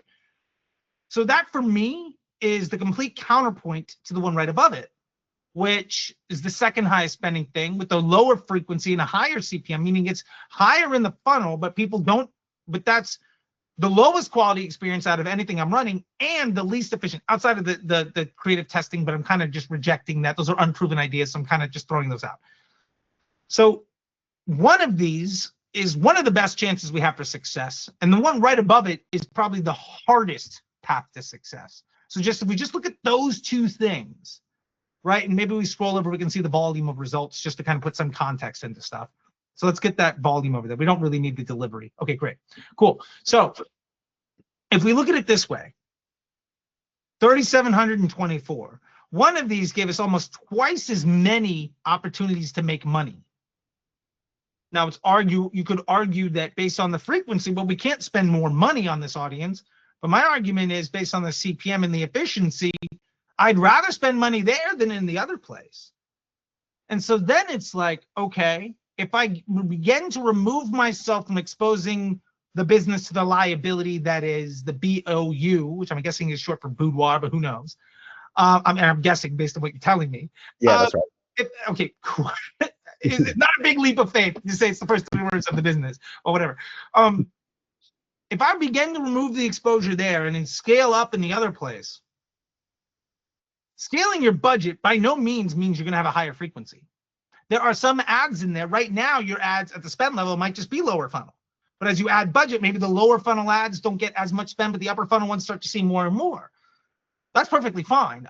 It's completely reasonable if you were to spend 5,000 that your frequency would drop. That's totally doable because where in the funnel people are is going to change. Also, the same people are seeing ads across everything. So if you remove the ads from the campaign if you remove the spend from the campaign that's at a 1.4 at a 10 CPM, you're doing less of spending there that's filling the funnel. Well, that spend added someplace else, those ads might just sit higher in the funnel anyway, because they're doing my buddy McCoy from Portland Leather has this quote, and I love, he puts it so simply: campaigns don't talk to each other. So all of these campaigns are working complementary in that they're promoting the business, but they're cannibalistic in that they're not cooperative. So the BOU campaign might be filling the funnel for everything else. And it makes complete sense that that thing has a lower frequency than everything else, and everything else is more efficient because all it's doing is it's hanging flyers in the neighborhood and everybody else is just taking the phone calls. So it's completely reasonable. I don't know that it's the case, but it's a non-zero chance that 2,500 dropped into the other thing just makes the other thing more efficient because it gets better at doing the job and because it kind of figures out what's going on. Now, more efficient on a frequency basis might not be the same as more efficient on the cost per lead basis. Maybe your frequency goes from 1.7 to a 1.5 and your cost per lead goes from a 9.3 to a 10, but I'm okay with that because a 10 there is better than the 11 I'm getting someplace else. And all those people are coming through on the same experience. So my sales team and my choices that I'm making after the click, now I'm not trying to solve 4 problems, I'm only solving 3. So I'm going to get better at the job that I'm doing. It's not just about supply side, it's about the operations, what happens after we get the raw materials. Your website's like the factory, the ads are just going out and buying all the raw materials. If you don't have to do brick and hay and wood, maybe you just building the brick house, you're going to get better at building the brick house, right? Three Little Pigs reference. I don't know where the fuck that came from, but okay, there we go. The point is that for me is the path of least resistance to getting to a better place. I would probably start with the path of least resistance and then understand what happens everywhere else. Because here's the thing, the Brie question and the Glow, they might be better, they might be worse. We don't know. The amount of money they're spending collectively is fairly insignificant relatively to the other pieces. When you stop having the Boudoir campaign going, we'll have to, when that budget gets redistributed everywhere. Now, to be fair, you could take $100 out of that campaign, throw it into the 50s, and then $20 out of that campaign and throw it into the Brie and the Glow. Let's say it's $100. Let's say it's $150 you're moving a day, 150 euro, just for what it's worth. You could take if we're going to use just unit blocks, you could take 5 units and throw it into the one that's spending 3,700, and 1 unit and throw it into the Brie, and 1 unit and throw it into the Glow, and then you're redistributing the wealth to better investments. Now, the odds are the Glow is probably not going to take much more spend, but who knows? Because it's already at a 1034, but that CPM is phenomenal. So we just don't know how the machine is working. What we have to understand is that all the ads, every ad in every campaign with every ad account in the world, plus all the organic stuff, they're all competing. So what I want is the simplest path to understand, am I doing a good job or am I not doing a good job? And the honest answer is, when those 2 questions I asked you early on about how to talk to the client, they probably don't know the answer.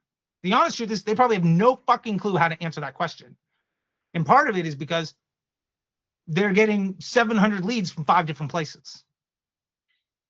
If they were getting 700 leads from one place, their ability to say what that's worth is probably a lot easier. So by doing this, you're also setting them up to be able to answer the question that is valuable to you with higher confidence. So now you're setting them up for success and their ability to help you make them more successful. Does that make sense? Yeah, for sure. So there's a lot of moving parts here. Honestly, we could get into the ads and the ad sets and all of that stuff, but I don't think that's the biggest path here. You've got such a complicated system. And I know people are like, man, there's 5 campaigns. What are you talking about complicated? I'm like, there is no fucking way you have any idea how these ads are working together. I'm curious, how many ads are live across all of the campaigns? Yeah. I was hoping you wouldn't ask me that. There's just unselect one campaign, go to the ads level, and let's just see what it looks like. Hey, look, we understand you inherited this thing. Okay. So you have 13 ads. All right. Now, look, it could have been 130. Okay. Now, here's the thing. Here's the difference between Google and Facebook that I think a lot of people don't understand, because you're seeing a lot of people say, well, with the Andromeda update, we can just spend more money, launch more ads. The problem is that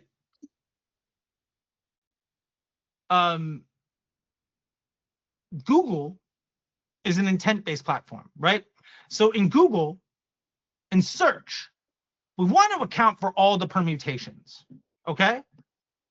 We want to understand things, but we have to remember that Facebook and Google are different. In search, you're trying to account for every permutation because people are coming to you.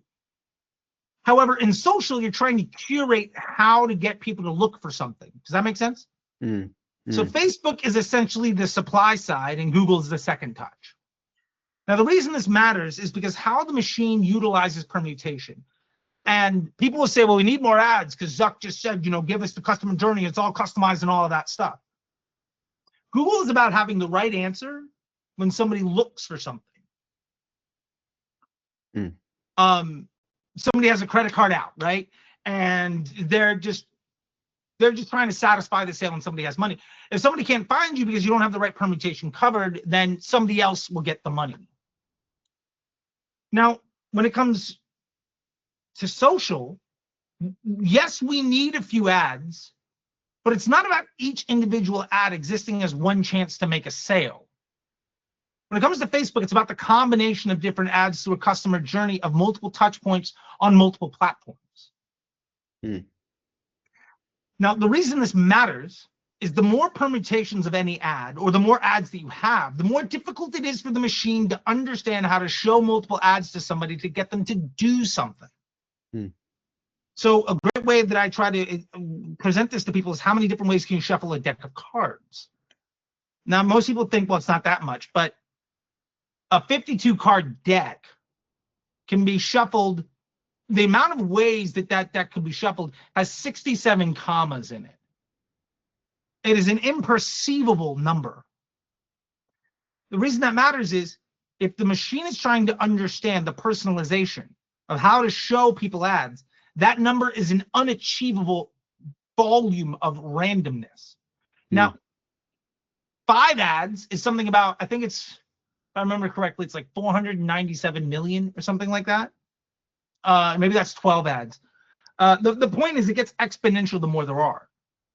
So when you take an intent-based platform, the best practice on Google and an intent is to have all the permutations. But when you take the best practice for that and you apply it to an intent creation platform, you're essentially making the creation of intent more difficult.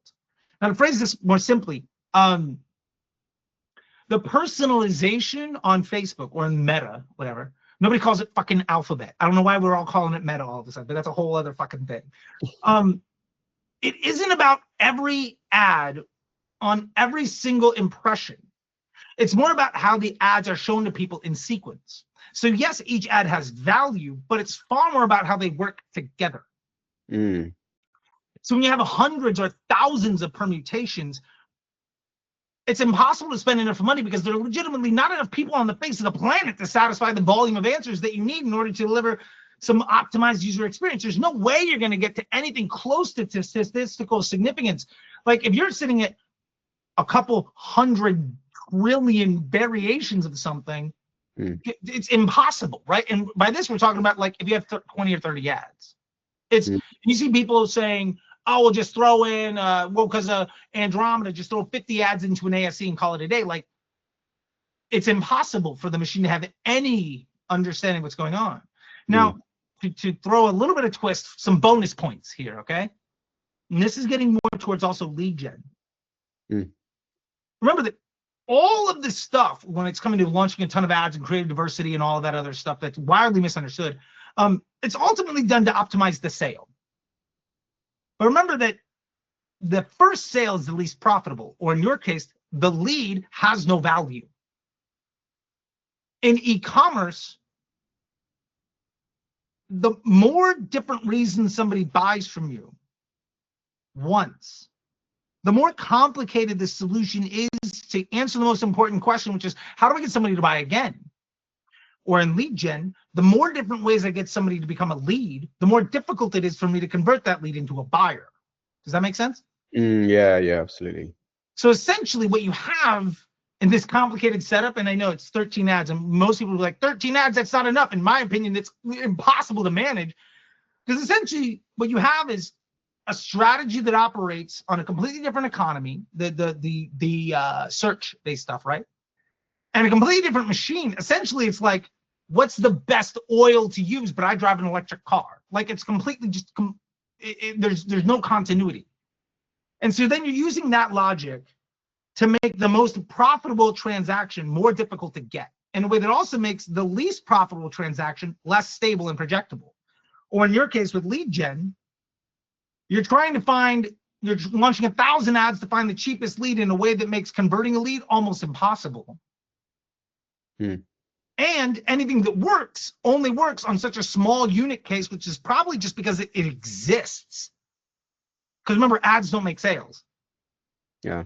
Everything else in the business does. Ads just earn attention. And this is the difference between being a performance marketer, trying not to get fired, and a brand growth expert trying to make a lot more money. So what I hope you get out of all of that is that, like,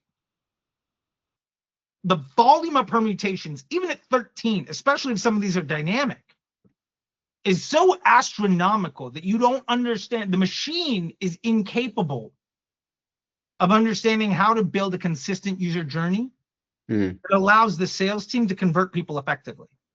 And the more moving parts, let me put it this way, the fewer ads you have, the better the conversion rate of the sales team.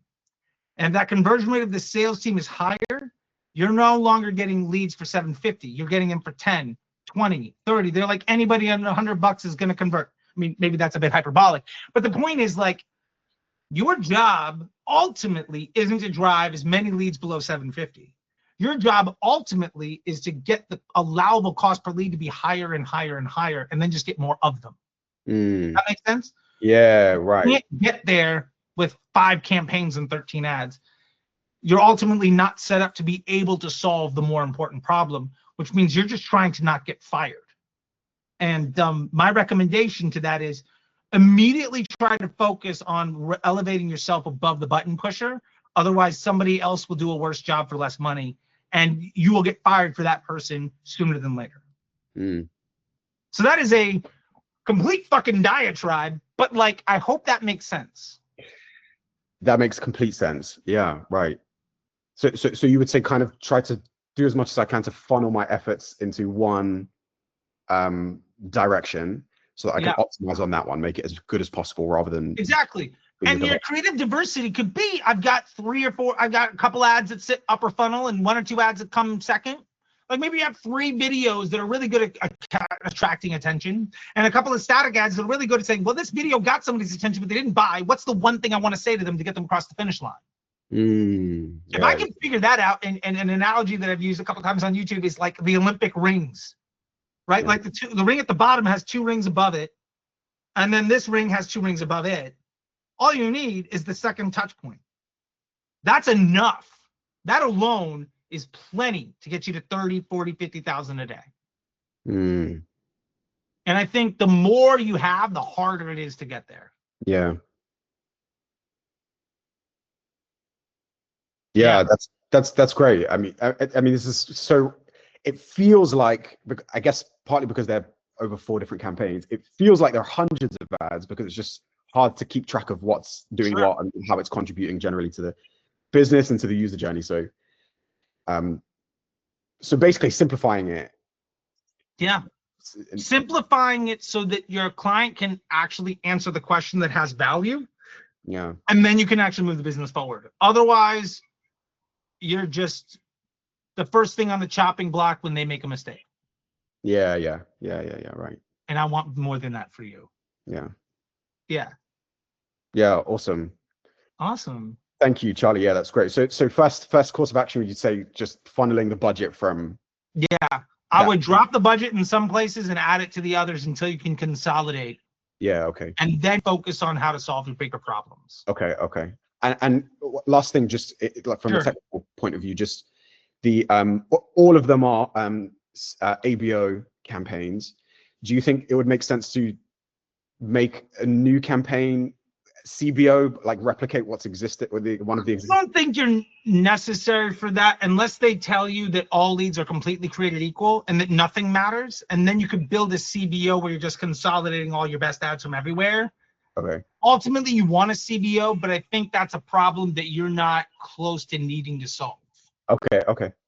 And I wouldn't let being perfect get in the way of getting good enough. Okay, fair enough. Yeah, great. No problem. All right. Yeah. Thank you, Charlie. Appreciate it. No problem, man. All right, we got Jared coming up. I think Charlie's waking up over here too, so we're gonna see if she's if I have to run out of the room real quick or not. Of course she is. She wants to see Uncle. Yeah, right. She, no, to be totally fair, she was just up crying for a moment and then just lied back down and went back to sleep. Tell her I'll buy her a new pair of shoes and she'll be quiet. So anyway, yeah. Side note, I might have to run out in a minute just to grab her, but doesn't mean we have to stop. I'll just bring her back. Like I'm not used to that. Yeah, right. Anyway, all right, Jared. So it's great to see you here. Yeah.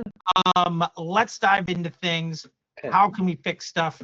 I love it. Look at this. The Octra, the one campaign to rule them all. This is what it looks like for an ad account, somebody that's been in the NBA before. $3,500 in one campaign and just scaling it up. Let's solve some problems. How can I help?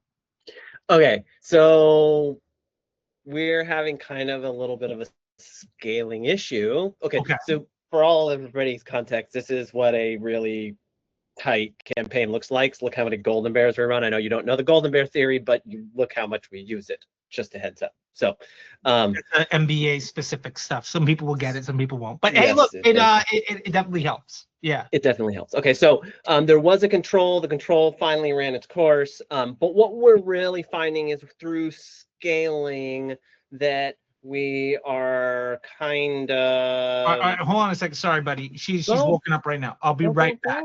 Okay. I'll be right back. Okay. We'll bring up the scale stuff. Yeah. I'll be right back. No worries. Yeah.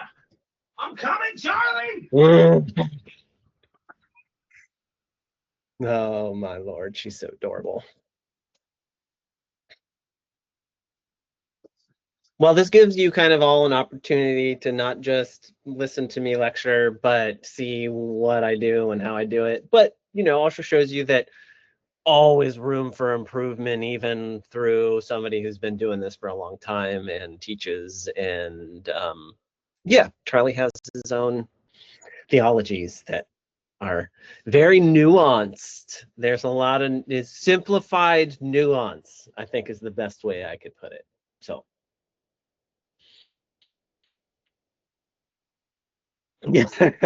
yeah, we have a similar speaking pattern and we speak in acronyms and it moves very fast. Even for me, sometimes I have to watch it twice. So don't feel bad. I've been doing this for a long time and I watch the videos more than once also. So that's just how it's done.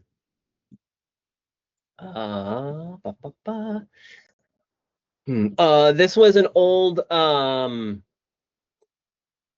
student of Charlie's who was in exactly the position you guys are all in right now.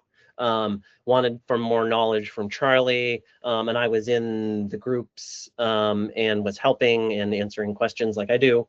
And instead he's like, you know what, I'm sick of going to all the lectures and trying to figure this out, and he just hired me to solve all of this. And I've been working for him or with him for a little over 2.5 years now. We've hit a little bit of a plateau in scaling, and we're going to discuss that today. That's kind of the theology of this. And then they have tasked me because they're like, hey, this isn't working the way we want it to come up with some theologies. And of course they want, the input of Charlie, not number two Charlie, number 3 Charlie, but number 4 Charlie, the little baby. No, I'm kidding. That gives you all context.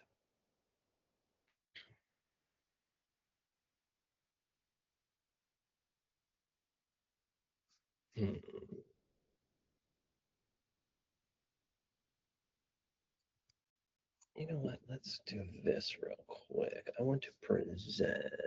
Yeah, we're just going to present this one instead. All right, let's do that. 25. Okay. Hey, girl. Oh, and Barkley. All right, here we go. The whole family's in. Where's Allie? She's at work. Okay. Hi, girl. Okay, so this is our monthly from this year. We're trying to scale. As you can see, the average in 2024, we're trying to push. Yes. Push isn't exactly working for us. We were an average at an $81 CPA. Anything under basically 95 pounds makes us money. And in this year, you can tell we're having some serious issues. This entire year has been a struggle for us. And you can also see 24 averages, that's what we averaged. That was our total sales average, revenue average, percentage, so on and so forth. So you can see we're pushing the budget, right? Even here. But this is the problem with pushing the budget is we have basically lost all profit this season. So they're kind of maxed out in what they want to do with me. They really want some Charlie input, but sure, you know, so this is it. Yeah. So there we go. So there's the context of what's going on. So yeah, I mean, you can kind of see it all. So yeah, got it. Love it. So this is, yeah, I don't know what we were saying when I was gone, but yeah, this is absolutely how we solve problems in the NBA, because you can actually see what the hell's going on in the business. Yes. All right. I mean, if you want, like, I can show you 2024 real quick, but you got the averages, you know what kind of was going on. Yeah, I'm less concerned with that. I kind of figured 24. So here's the 24, and you can see all the averages and so on and so forth. So that was there inside. I mean, at the end of the day, we understand that things are more expensive this year than they were last year for many reasons. Yeah. So anyway, there we go. Yeah. That being said, let's open up the account real quick and kind of figure out what's going on. About to do. Give me 1 second. I have to move my share. Then, yeah. There we go. All right. Good. Okay. Great. So with this, a couple of the things that I'm concerned with is let's maybe actually go back from the beginning of August to today, and then break down by like every other week, and let's do that. It's beginning of August. Okay, to today. So that's essentially like more or less 2 months. 60 days. Yep. Yeah, and let's break down by 2 weeks instead of one. Sir. Time. Yeah, there we go. 2 weeks. Oh, there we Slidey go. slide. Kind of the breakdown by week, but yeah, because it's 2 months. Yeah, so let's go to the campaign level real quick. Yes, sir. Like I said, we did have a one campaign that was kind of fluctuating up and down, mostly like the account, and I just couldn't hold it anymore, and we ditched it in this last month or so, month and a half or so. I finally just got rid of the control, which was working really great, but it was a 40-year-old ad that was a informer ad. We tried to replace it, and we have not had very good results making iterations of it. Okay, there we go. So here we are. So can we sort this back the other way so that we can see this in reverse chronological? So let's just highlight this one campaign. Select the one campaign. Oh, I'm sorry. Yeah, just select there you go. That's fine. That'll, oh, no, go back to the campaign level. You're very click happy today. Okay. Always. There we go. All right. Now, so what I'm looking at here is just sort of some trends. We also have like the CPC. I don't really care about that. But if we're looking at it, amount spent is more or less flat, but the frequency is going up. The CPA is going in the wrong direction. Definitely. Although I do love what happened in that 12 to 25. It seems like that's not enough. We all know that mid-August to early September is just like the worst time of the year for basically everything. That's pretty standard for just most. A heads up. SaaS product. They do basically Google Voice in UK. Yeah, got it. So with that being said, let's look at the other parts of the funnel here. We have a trial and some other things, right? No, not really. We're only just doing purchases. They have been trying to get, I don't know if this is going to switch when I do it. No, of course not. This is not Zoom. We have got an expert in, and they've kind of moved things around and trying to get, purchases kind of almost a custom thing that we've just assigned to it for 4 years, and then we're really trying to get actual starting trials and how much it costs to start a trial, and then how much it actually costs to acquire that person after the trial. So we're trying to actually break the numbers down in data better, and then they've done that, and we're almost done with that. Okay, because what I'm interested in, it seems like the trials, the purchases is is it's It's interesting. almost 1-to-1 as of this month. We've been working on this for 3 months now. Yeah. So, and when somebody joins, is there a trial to start, or is it a purchase? Yes. To start? Yeah, trial, and then it goes in for like a 20-day or 15-day trial, and then it goes into whether you want to purchase it or not. And we're basically counting purchases as trials at this point in time, and we're trying to get it down to where we're actually counting trials and then actually figuring out how many people roll over into actual purchasers. And so that's kind of where we're at. So for me, it feels like it'd be if we can optimize for the trial. And is that a standard event, or is this a custom event for the trial? No, these are all standard events now. Okay. I mean, they brought in some heavy coders and everything to bring this down. Okay. I do have a couple of theologies that I wanted to run past you, but I'm gonna let you do your thing first. Yeah, so for me, it feels like going to the proxy of a purchase is going to be tough. I'd much rather try to get to the trial and then understand the conversion rate by ad from a trial to a purchase, sort of like the conversion rate from a lead to a sale. If we can understand that, because I think you're just trying to get the thing to do too much work.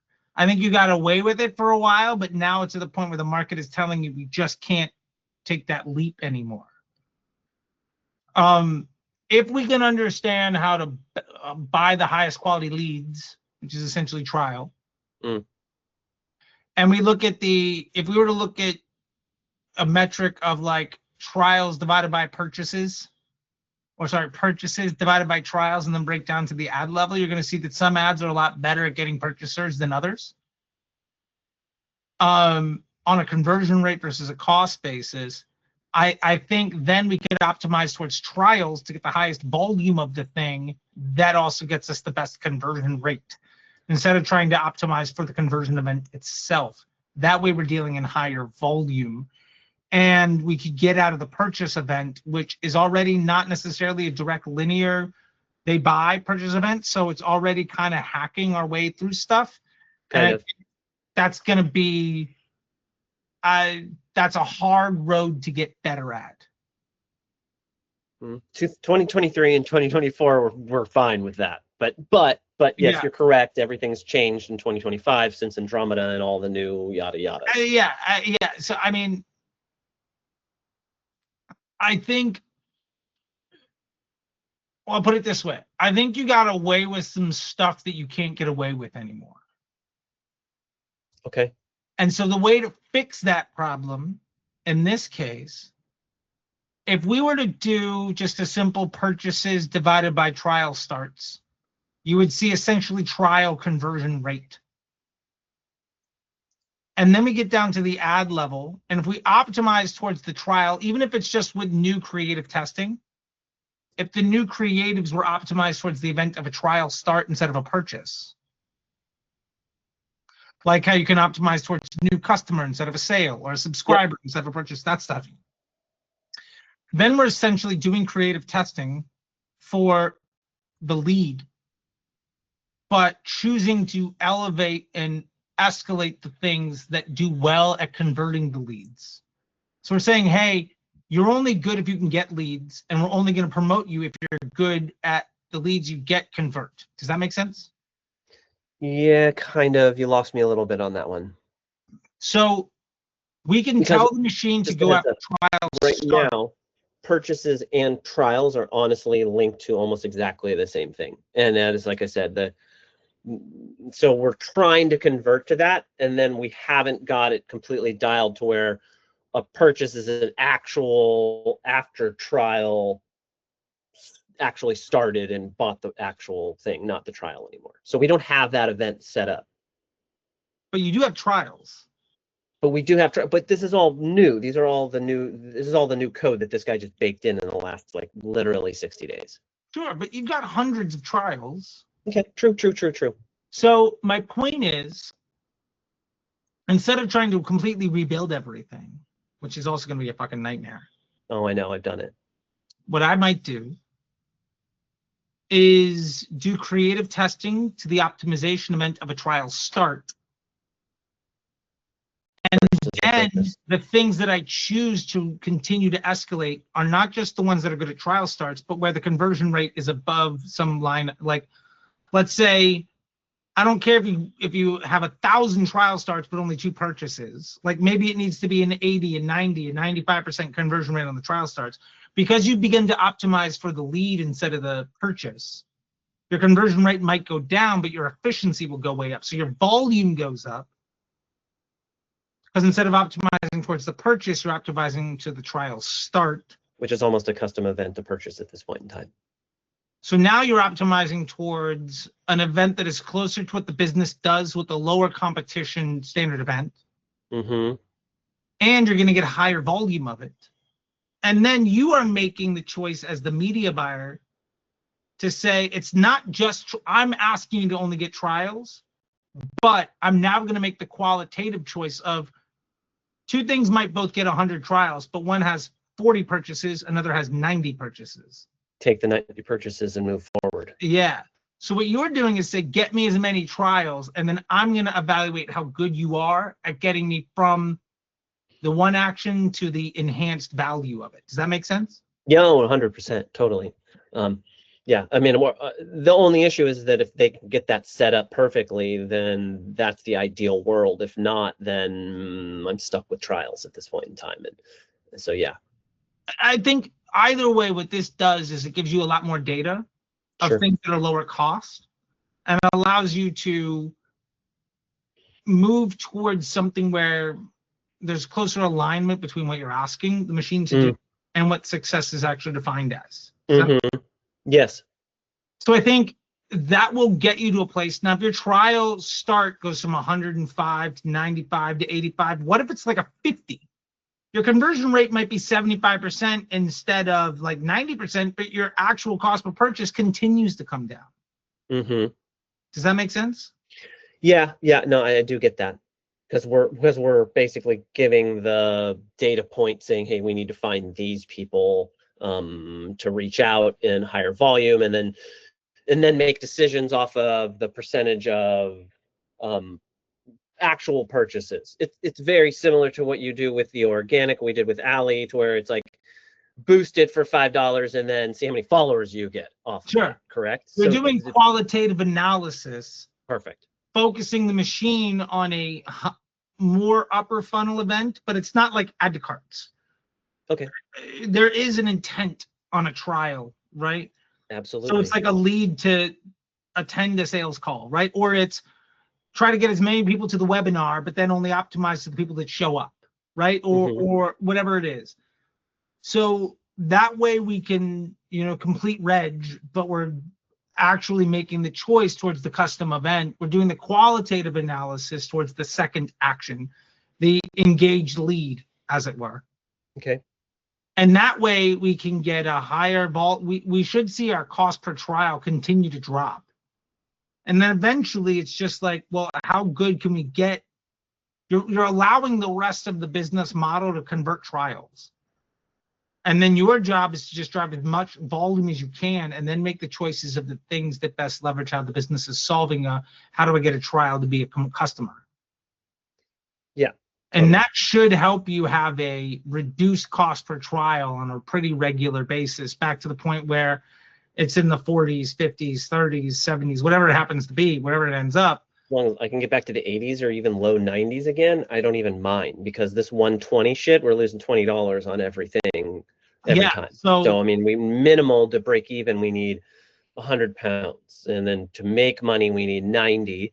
And like I said, in the last 2 years, it's been in the 80s. I got it in the low 80s almost all last year. So I'm talking about the cost per trial. If we can get that down to the 40s, 50s, and 60s, your conversion rate doesn't need to be 95%. Yeah, I'm having a hard. Even back in the day when it was running efficiently, it was harder to get the purchases trials to below 80. 70 was the lowest I could get it. And then also I think the auto rules kind of broke on me, and then weren't working and haven't been working very well in the last 6 months. Where it was a $90 CPA, and I turn it off on a 7-day or a intraday at $92 CPA, right? And so that wasn't clicking correctly anymore either. So I recreated that while I was listening to the lecture. Other thoughts I have was the Reels test, what you spoke about, organic push, build engaged audience, followers, and broad retargeting, right? Auto rules I fixed. Concepts I'm missing, that's kind of a deal also. And then I was thinking moving from 7-day, 1 day to just the 1 day. And then my last thought was how to use incremental as its own campaign to start to get actual costs versus or more leads versus just a standard event purchase. And so those were my So unpacking checklist of thought processes. I probably wouldn't tackle incremental. I think that's probably just a waste of time. Okay, check I off. don't think that's going to be worth it until probably spring. Right, agreed. Still not, The the metrics are still not there. It's still getting crap. Yeah, the data is just not in there. I think broad retargeting is a perfectly reasonable place. If we did broad retargeting, optimizing towards a trial, there's an opportunity there to just get like $30, $40 trials. Awesome. So just boost the organic, and then raise and then elevate into the proving ground with the winners. I mean, I don't even think you need to. I'm just saying, like, you could do broad retargeting as your audience. I have that already. Broad retargeting, optimizing towards a trial event. Okay. And then that might just get you hyper efficient trials. You're scaling your efficiency by getting trials down to the 30s, 40s, 50s. That might not be terribly scalable, but it could absolutely teach the machine what a good trial looks like. Now, your conversion rate might be higher, might be lower, we don't know. But that's a great way of just getting more people across the finish line. If that also then blends, well, Andy says, what does OCTRA stand for? It's one campaign to rule them all. That's what we used to call the one campaign ad account. I invented the one campaign strategy like 5-6 years ago, and that was the original name for it because I could not think of a better thing. So it's just like he was watching nonstop Lord of the Rings. I think he went on a marathon for like a month, and there you go. One campaign to rule them all, and so there you go. The one ring. There you go. Hey, look, I had you got to name stuff something. So fuck it. That was it. And so we'll talk about the one campaign strategy that's from that. Like I invented that.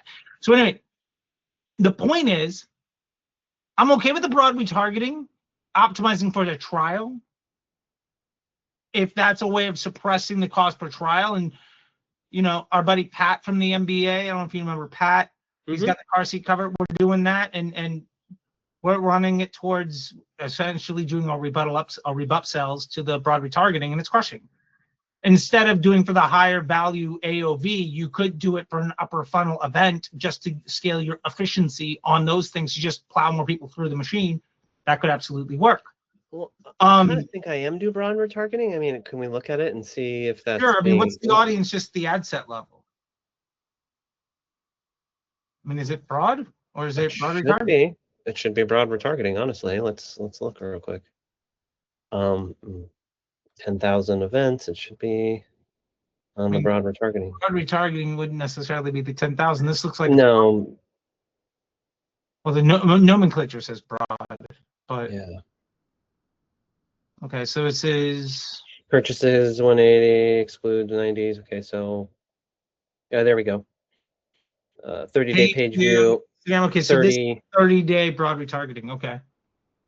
So that's standard practice. Come on. Yeah. So you're probably, so you're getting to that place. So it doesn't look like that's an incremental opportunity. No, because I've been using this for a while. Okay, since you started it, I've been using it here. Yeah, so that would work.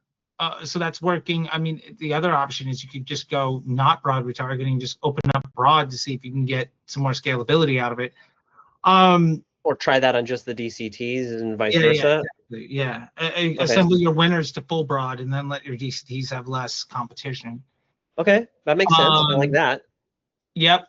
And I might make one of those efforts only trial and the other efforts everything. Just I can't do that because the standard mean I'd have to change a new campaign. Start only new ad set. Oh yeah, okay, correct. The optimization event at the ad set, yeah. And then I'm okay with the organic push stuff. I'm always okay with that. I think that's always a good move.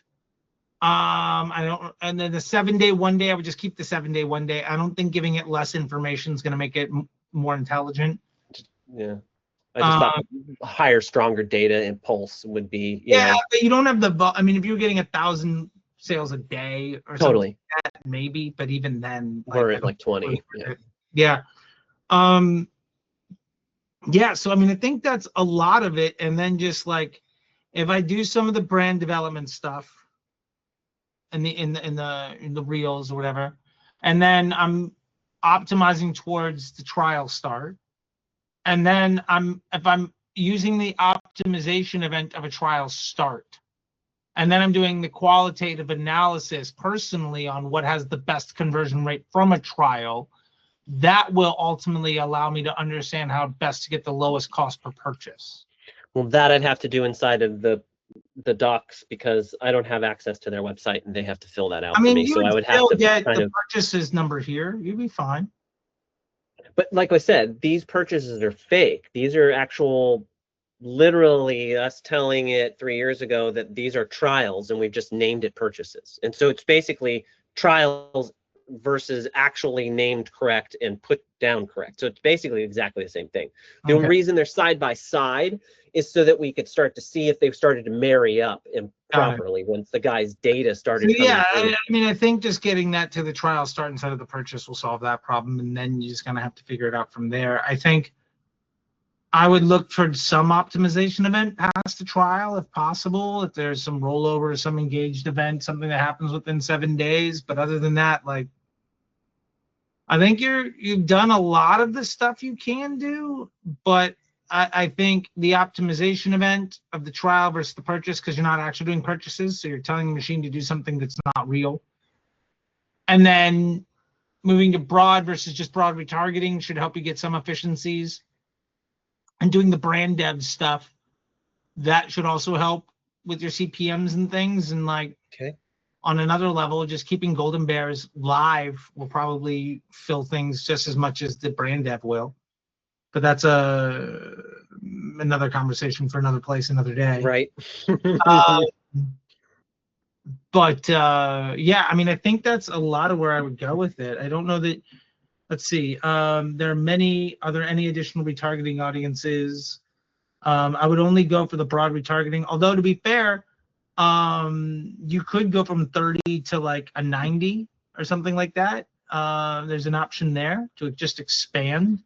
30 to 90. Oh, you mean inside of the yeah. That's inside the main settings area. Yes, no, I've seen that. You have to actually go and hit that. Yes, I get that. I mean, you just set up a different audience. I mean, I think you're probably overcomplicating how you're setting up the audiences, but you just set up another one that's a 30-day audience, a 90-day audience, a 180-day audience.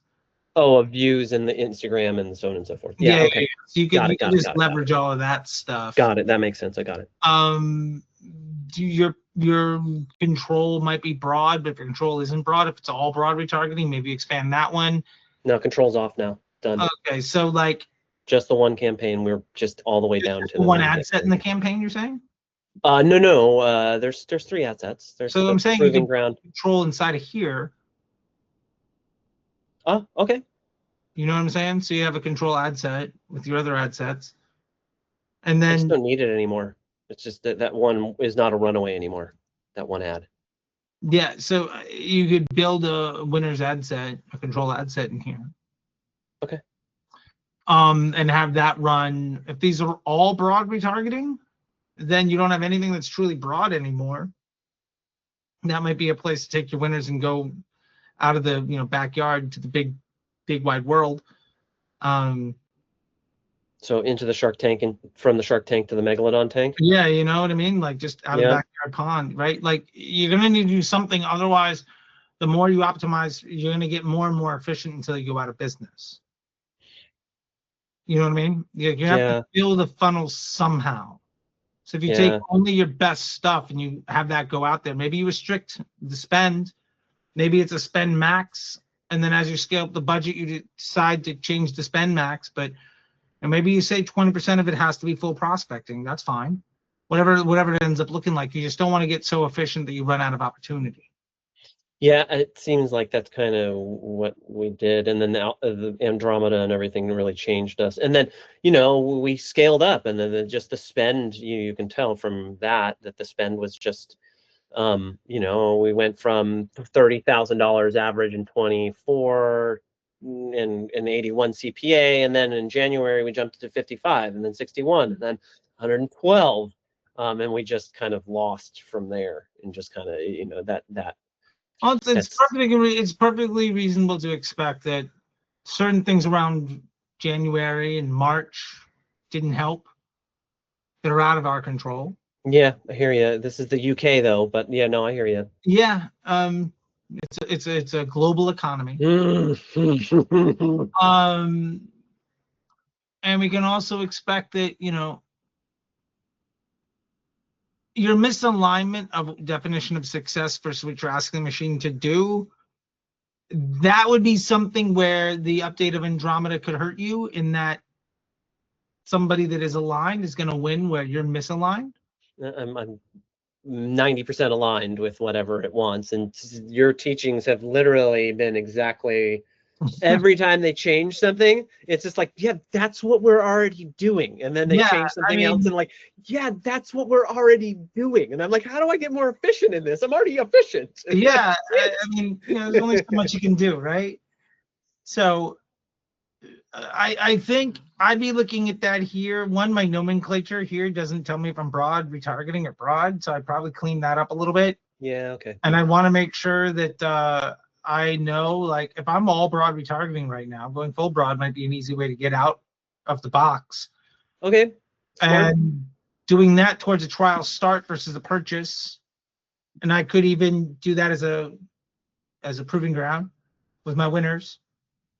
And then have that be restricted on the total spend, just so that I've got some way of controlling things. But like, yeah, even everything's this broad retargeting on a 30. Yeah, so like there's it feels like some of these saved audiences aren't completely consistent. So like part of me would beat you up on this just to make sure your audiences are the same. 100%. Part of me would beat you up on saying nomenclature is incorrect, this isn't broad, and then get a good read on what you're doing, make sure it's all consistent, and then open yourself up for more opportunities. So like, okay, if you if we were to go back to the old Vinny audit video, I think you got a couple of what to do, you know? Oh Jesus. Yes. But either way, what I like about it is it feels like you're on the right path to getting something better. Yeah. I think there are a few opportunities here for you to make sure that you don't run out of runway. And there are a couple of spots here where you're going to win, but you're not scalable. So make it so that you can scale. Okay.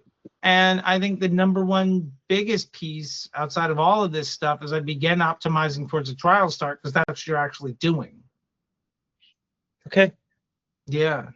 So organic push, clean up my nomenclature, clean up actual broad versus broad retargeting, and maybe test that through just the DCTs and let the proving ground run broad retargeting, or vice versa.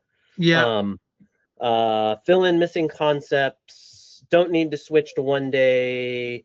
No incremental, and work the organic followers push to build more broad retargeting audience so that we could fill it more, so that we could use it more. Yeah, that sounds good. And then let's see here. Andy's talking about restrictions in UK, noting that the GDPR, and we've run into this. Yeah. It's definitely hurt us in the last year since they launched that. That is a big deal. At the end of the day, the path of success is going to be more aligning what you're asking the machine to do with what success actually is. And then making sure that this is cleaner so you can actually see what you're doing in a better way. And then understanding how do I make sure that I'm giving myself enough runway if I do get a win that I can scale it. Because right now it looks like you're going to get better and better on a smaller and smaller group, and you're going to be more and more efficient on less and less spend until you get fired, and I don't want that for you. No, I mean, but that was what we did. We pushed the budget, and then now it's just like, hey, let's just bring it back to into the 500 range versus, or 500 pounds versus a day versus the 700, which was running away from us at that point in time. So Yeah, I think that's ultimately the best you can do, and then making the organic push will align the machine better to better understand where to go. Because I think, you know, you might have ultimately you might have a couple of band-aids stacked on top of each other, so it's hard to see what's actually going on underneath. And I think just setting up the foundation, just like if you were to come into this as a fresh person and just start to clean things up, I think you got a lot of solutions stacked on a lot of solutions. What I like is you're moving in the right direction. And when we kind of get that forward progress, then I'm going to begin to just start focusing on leaning back on fundamentals and just, you know, beat myself up on my own audit and try to move the business forward in that way. Because if I can't win doing that, odds are my chances of winning in general are pretty low.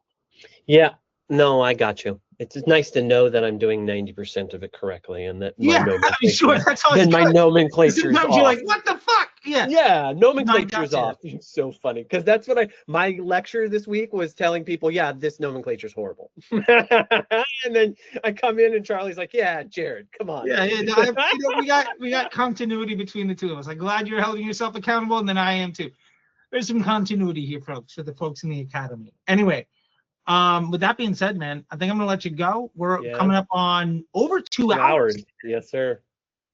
And this is one of 3 of these that I'm doing this week, so that'll be fun. But I'm gonna just hang out with this little girl. Heads up, everybody! I'm giving another lecture in mid this month. I'll be giving 2 a month now. So if you need help, and we're gonna maybe have you do a guest lecture in the MBA too. So I am doing a couple of guest lectures while Mr. is on vacation. Oh, that's very appreciated.